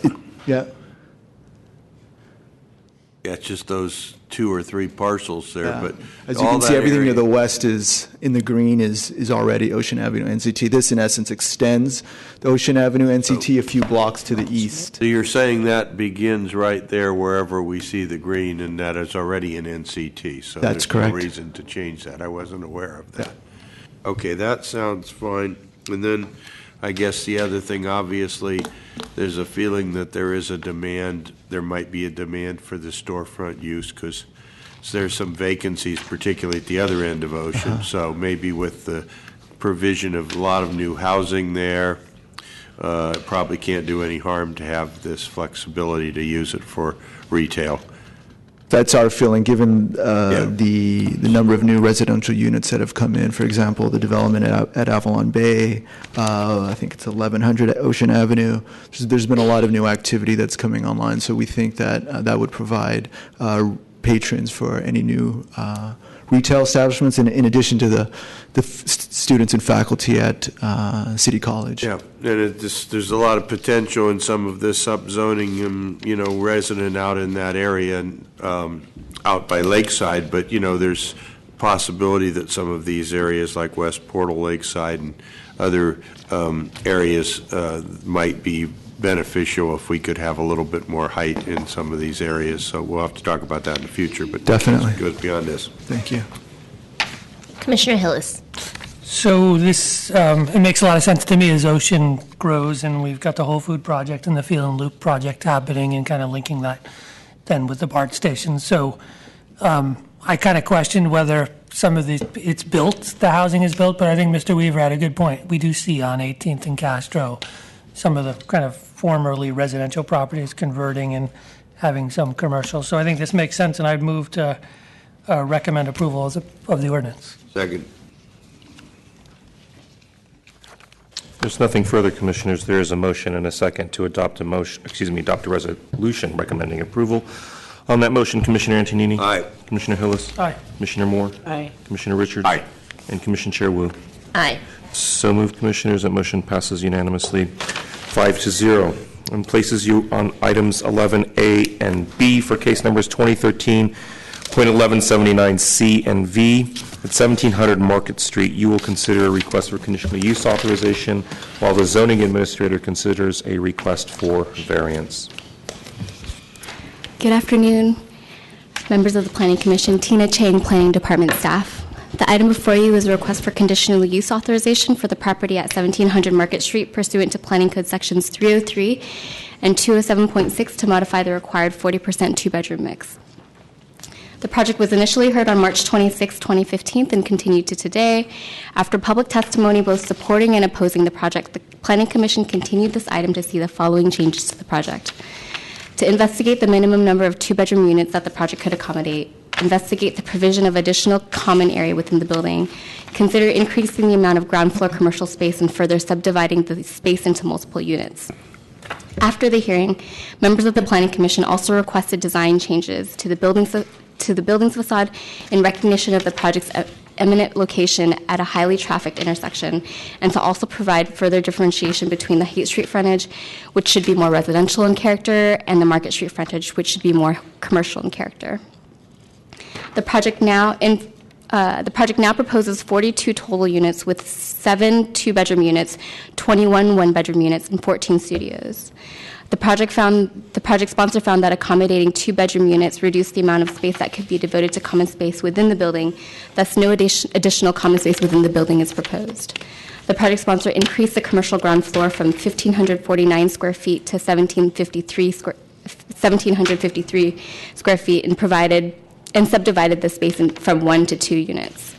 In response to design recommendations from members of the Planning Commission and the Planning Department, the project sponsor made the following revisions. The Haight Street frontage has been revised to provide a lowered bay window profile to better relate to the existing scale of the adjoining residential buildings. The project team also explored providing a single residential entrance on Haight Street. However, this proved infeasible due to the 8% slope on Haight Street, which would have been inaccessible according to ADA standards. The project continues to provide a dual entrance with the main residential entry on Haight Street. The material palette has been revised to include metal patina and porcelain to better complement the Market Street masonry district in the area and also lighten the building's color. The commercial base of the building has been better articulated with improved canopies and additional tile walls.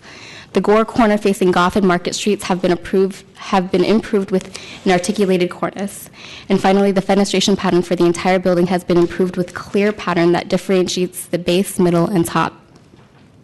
In order for the project to proceed, the Commission must approve conditional use authorization pursuant to Planning Code Sections 303 and 207.6 to modify the required 40% two-bedroom or greater mix by allowing the provision of 17% two-bedroom units in the proposed new construction of an 8-story building with 42 units containing a mix of 7 two-bedroom, 21 one-bedroom, 14 studio units, and 1,753 square feet of commercial space on a lot currently occupied by a 2-story commercial building, and adopting findings under the California Environmental Quality Act.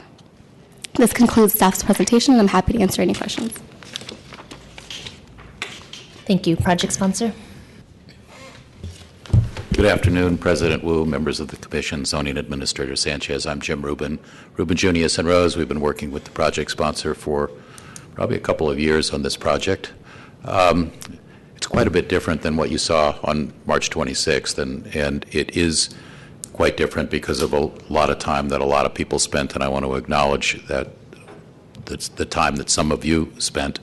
I know from working with the Commission for 25 or 30 years that this is not a paid job, and that and it takes an enormous amount of time. Both Commissioners Moore and Richards spent time with us at meetings, spent time with George, gave us insight, and I think as a result of a lot of that collaboration, we were able to produce what I hope you find is a better project than what we brought here on the 26th. I want George McNabb, who is the owner, also spent an enormous amount of time meeting with not just the commissioners but the staff. Staff spent a lot of time on this project in the last 2.5 months getting it back here, and George spent his personal time talking to everybody that was interested, was a stakeholder, including HVNA, and you now have a letter from them that you didn't have before supporting the project. The staff has already related the major changes. They're all of the ones that the Commission questioned the last time we were here. Of course, the unit count went down because we now include two-bedroom units, which was a request of the Commission, or at least a suggestion that we look at it. All of the BMRs that are required of this project are now on site, which was something that I think the community wanted to see, and we have accomplished. There are a number of other less perhaps major changes, including the commercial on the ground floor. There was a lot of discussion about dividing that commercial up so there'd be two entrances and maybe smaller retailers.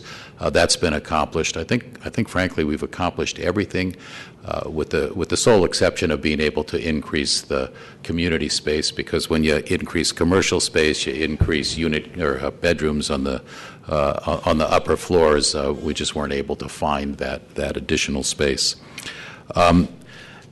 There's some pretty complete submittals, and in our submittal, you have all of the drawings that show you all of the design changes. Warner is here, the architect is here if you want to see these, but we weren't planning to make that a part of our presentation. Thank you. Okay, thank you.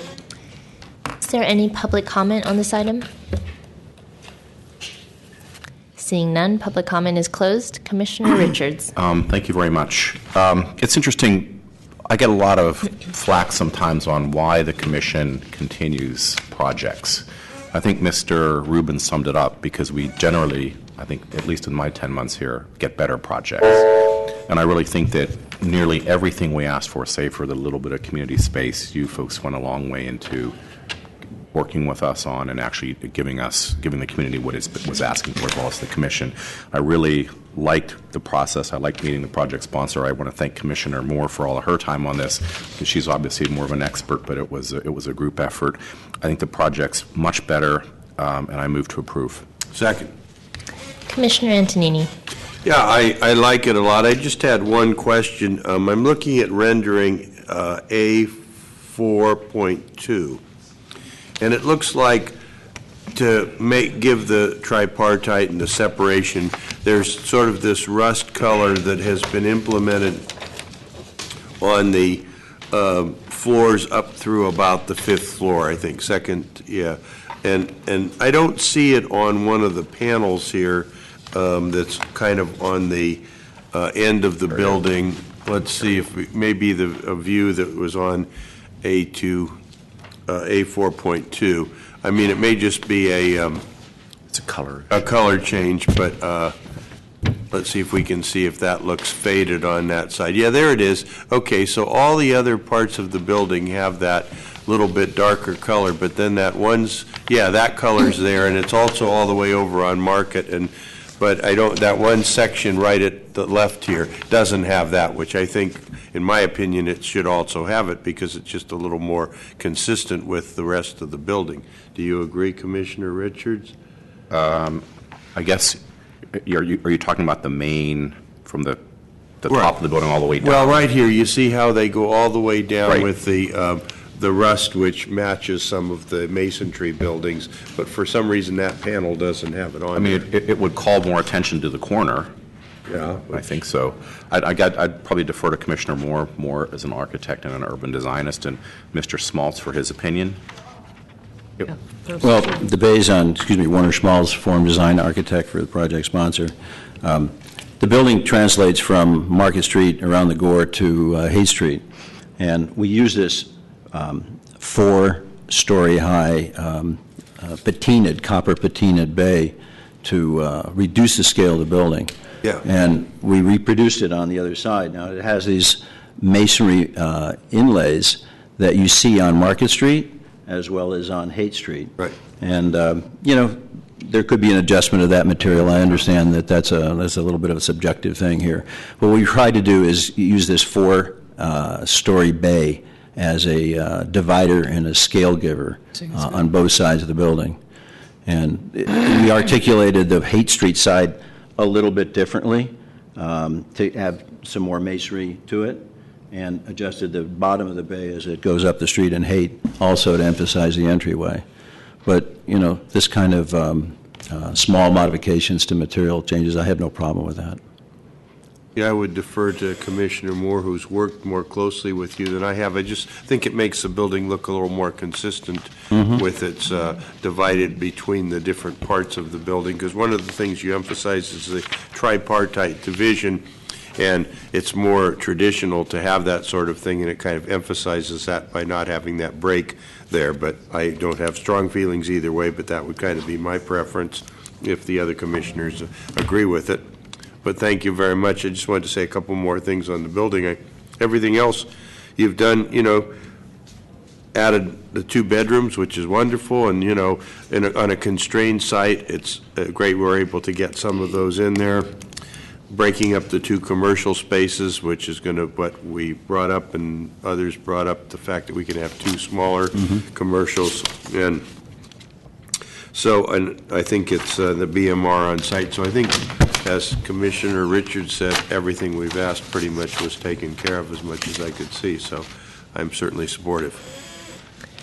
Commissioner Moore. I'm generally comfortable with how you're breaking the massing, including the 4-story portion, which brings the building down, makes it look like a smaller and more varied building. It's a visual trick, but I find it kind of interesting. Particularly, it starts to imply a flat iron, although it isn't. That comes just by tracing that line. I believe that the art of delivering the building in its current rendition will require additional work and disclosure on how you detail and how you deal with materials, which we are not discussing today. So I am comfortable with supporting the building, but just asking, which is typical, that you continue to work a little bit more with the department as you are going through particular material and color choices. That would be the only recommendation. I'm sure it's in your interest to deliver what we are seeing here today. We have a beautiful color board here. I wanted to show it to you because I think it's really cool. Yeah. And this is considerably enhanced from what we had before, and we worked with staff on that. And I think Commissioner Richards saw this, and sorry, Commissioner Moore, you didn't have a chance to see it, but the 2 principal metals that we've used as for frames are going to be patinaed metals, so that it's not slick. It has a little bit of aging to it, and I think these give enormous character. And the masonry material will be a stone tile, porcelain tile, which are going the length of the vertical height of the building. And I think that material enhancement has added considerably to the character of the building, the stateliness of the building. And, this masonry district is, it's there, and I think we've contributed to it, and that was our goal. And as you know, the metal panel in a masonry district is still the devil is in the details, so I'm sure it will be in your interest to have the department look at your detailing and just basically you support each other in the next steps. I'm comfortable with the building, support its approval, and appreciate that you spent the additional time in bringing it forward. I think it is in the interest of the owner because you have a better building. Well, I would also say the process did work. We're pleased with it, and it is a better building. Yes. Commissioner Hillis. Just a question for staff. How many units did we lose from I know we got some 2 bedrooms out of this. Did we go down and how many? Down by 6 units since March 26th. And did we lose an affordable unit because of that? No, the project initially proposed in Luffy, so now they're providing on-site at 12% versus the 20% in Luffy. Okay, well, yeah, which was great. If we did, would we lose an affordable unit if they did on-site the first time and on-site the second time? I can't do the math in my head. 2. We would lose 2. I mean, that's the only thing I kind of question. I had the chance to meet with Mr. McNabb, and he has units around the city. I still don't think our 2-bedroom units are family units as much as we want to say they are. I don't think they are, and I would love to kind of get more into the data on that because other areas we don't require. We've seen a lot of kind of smaller units in South of Market and the Tenderloin come before us, and we approve them. And I think this is one of those sites that was meant to be no 2-bedroom units in the smaller units. So I question kind of I don't know what we're doing, what good that is necessarily to get I know it's in the code, it's in the Market Octavia code, but from a policy standpoint, there are better sites for that, and I'm not necessarily I don't think we get that families, and I think we lose an affordable unit or 2, which I think is regrettable. But other than that, I think the project has improved design-wise, and I like where it's going. Commissioner Richards. I think I hear what you're saying, but I recall the hearing that we had on March 26th when we had Council of Community Housing Organizations coming up saying they wanted more unit mix, and these are the folks that obviously have a vested interest in affordable units. I think let's not be fooled. Even though we have a different unit mix, we probably will have more residents than we probably would have if the units had stayed small, because there's an ability to have children and even if not children, people to have the 2 bedrooms. So I think the bedroom count's still the same. It's a different mix. And so I think we actually went down on number of residents. We just changed the way they live. And it's a little bit hard to compare apples and oranges on the affordable. Yeah, there were more units in the original design, but there was no proposal to do on site. But now we do have that, so it is what it is. Thank you. Commissioner Hillis. Yeah, I think in the future we should get data on who lives. I got it anecdotally from Mr. McNabb and others. I would love to see who, because I think developers are inclined to build two-bedroom units generally. Right. You get, dollar per square foot, they do all right. Mm-hmm. People want them, but I don't think they're families. Yeah. I mean, I don't think, at least we should look at, and I remember that ordinance, I remember that provision in the ordinance in Market Octavia coming in. It kind of came in at the last minute by Supervisor McGoldrick in this push for family units. And I think at some point we should verify whether it's really doing what it said. My guess is it's not. Your guess is it may be, and you have more kids in here or something like that. I don't think you do. I think you have couples who can afford a 2-bedroom unit, have kind of the luxury of a guest room. But again, that's my guess. And it'd be good at some point to kind of do some study to see if we're actually getting it. Action item list. Yeah, no, we put it on. So it'd be nice to see.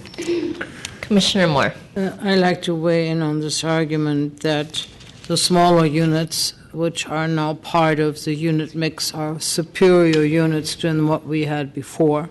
And that is why I think, Commissioner Hillis, the rub lies. If you compare the previous units, all small units, to the smallest units in this particular layout, you'll be surprised. That's why that comparison doesn't quite hold up. You need to compare quality of unit, etc., in order to make that judgment. We have simplified the circulation diagram by which the units themselves are dimensionally better, create better layouts, are more furnishable, and I think the overall quality of the building with the required, emphasis on required unit mix, is superior as an overall solution. It's product and quality of product. Thank you.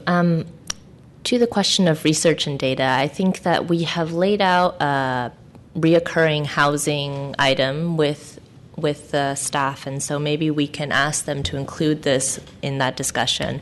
I think it's hard to have a standalone discussion, but it should be part of our housing and affordable housing discussion. Commissioner Richards. I guess I would ask Mr. McNabb, once the building is fully rented out, if you could send us an email telling us who's living what kind of families are living there. That would really be helpful. Yes. So we would know next time, we'd appreciate it. Commissioners, there is a motion and a second to approve this matter with conditions. On that motion, Commissioner Antonini. Aye. Commissioner Hillis. Aye. Commissioner Moore. With the provision that there would be some further discussion between staff and the detail of materials. I believe that's boilerplate in the. That's boilerplate. Okay. In the conditions of approval. Aye. Aye. Commissioner Richards. Aye. And Commission Chair Wu. Aye. So moved, Commissioners. That motion passes unanimously, 5-0. Zoning Administrator, what say you? Closed public hearing, be inclined to grant the requested variance and modification, noting the lot size and shape, as well as the fact that the bay windows do not exceed the overall area that would be allowed by code-complying bay windows. Very good. Thank you, Commissioners. That will place you under your discretionary review calendar, and item 12A has been withdrawn, so the zoning administrator will consider item 12B after you adjourn. And will place us on items 13A and B for case numbers 2013.1662 DRP and 3591 Jackson Street discretionary reviews. The project sponsor and DOR requester are still out in the hall, but I will do my presentation because they are coming, I believe. Good afternoon, President Wu and members of the Commission. My name is Sarah Velve of Department Staff. The item before you is a request for discretionary review of building permits to demolish an existing single-family dwelling and construct a replacement single-family dwelling. The site is located at 3591 Jackson Street between Locust and Spruce Streets. With regard to the demolition of the existing single-family dwelling, the DR requester is concerned that the proposal would eliminate housing that is affordable for the Pacific Heights neighborhood. The sponsor has provided an appraisal indicating the value of the existing structure is approximately $3.7 million, where the threshold for affordability is approximately $1.5 million. Based on the appraisal, the zoning administrator administratively approved the demolition. It should be noted that the demolition would not be in front of the Commission if a public request for DR had not been filed. The DR requester has two concerns regarding the new construction. First, they're concerned about that the newly constructed building would reduce light and air to their property provided through a west-facing light well. Based on the plans for the proposed building, Based on the plans for the proposed building, the DR requester's light well would be matched per the residential design guidelines. The light wells are shown on sheets A0.2, A2.2, and A2.3 of the plans contained in your packets. The second concern involves compatibility with the neighborhood of the proposed building with the neighborhood. The residential design team reviewed the proposed design and found the proposed building volume, window alignment, and horizontal expression of floors are consistent with the neighborhood character in the area of the subject property. At this time, the department has not found an exceptional or extraordinary circumstance and recommends approval of the project without modifications. Thank you, and I'm available for any questions. Thank you. DR requester.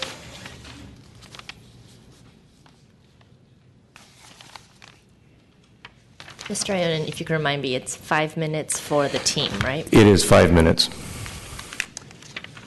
Good evening, President Wu and Commissioners. Ryan Patterson for the DR requesters. We are in a bit of a strange situation because we are in the middle of finalizing a settlement agreement with the project sponsor, which we have in hand along with amended plans. The question that's come up is, what does it mean to match the bottom of the adjacent light well? And as shown in the amended plans, we thought we had clarity about where the light wells were going to be aligned. I think the architect is in the room trying to determine where the elevation of their own light well is going to be relative to ours, but we need about 10 minutes to figure this out, I think. Otherwise, we're prepared to go forward with the DR, but there is an opportunity here to have an amicable outcome between the parties. If the Commission would be amenable to kicking this to the next item after this one, I think that would hopefully do the trick. There are no other items after this for the planning Because the Commission can continue the item. We would be grateful for it. I think the architect has reservations about delaying their project, which I am sympathetic to. However, I think the delay caused by an appeal after this is going to be much more significant, and I'd like to avoid it personally. Okay, thank you. Thank you. Depending on how the Commission would like to proceed, my clients obviously would like to speak, and their son, who is going to lose light and air to his room, wants to speak. Okay, why don't we pause the formal DR hearing at this time and have the Commission deliberate on possible continuance? Thank you very much. Commissioner Richards. I think that if we are 10 minutes away from having this done, I would support a continuance with the hope that in the time that we would grant you between now and next week or wherever it's going to be, you can come to your agreement and tell us that you're withdrawing it. We could certainly continue it to June 25th. Let's do. I make a motion to continue to June 25th. I also wonder if we can continue indefinitely so that if they do come to an agreement. If it's indefinite, and because if they come to an Could you maybe If it's zoning an- administrator If it's an indefinite continuance, we would have to renotice in order to come back. So it would be best to continue to June 25th. If they do come to an agreement, this item does not need to be before you. Oh, they could withdraw it. It just goes away. Thank you. I make a motion to continue to June 25th. Second. Thank you. We should still afford public comment. Okay. I'll have Commissioner Antonini speak first. Yeah, I was just going to say, it's okay with me on the continuance, but it might be useful for the item that is being discussed kind of to be presented to us as far as the alignment of the light wells. But if you don't want to do that, that's fine. I don't feel like that's necessary if the parties can come to agreement. All right. Okay, we do need to take public comment on the matter of the continuance. So if anyone from the public would like to speak to whether they support or do not support the continuance. Okay. Public comment closed. Commissioners, on the motion to continue this matter to June 25th, Commissioner Antonini. Aye. Commissioner Hillis. Aye. Commissioner Moore. Aye. Commissioner Richards. Aye. And Commissioner Chair Wu. Aye. So moved, Commissioners. That motion passes unanimously 5-0. And places you under general public comment, for which I have no speaker cards. Is there any general public comment? Seeing none, general public comment closed, meeting adjourned. Will we re-adjourn for the variance item?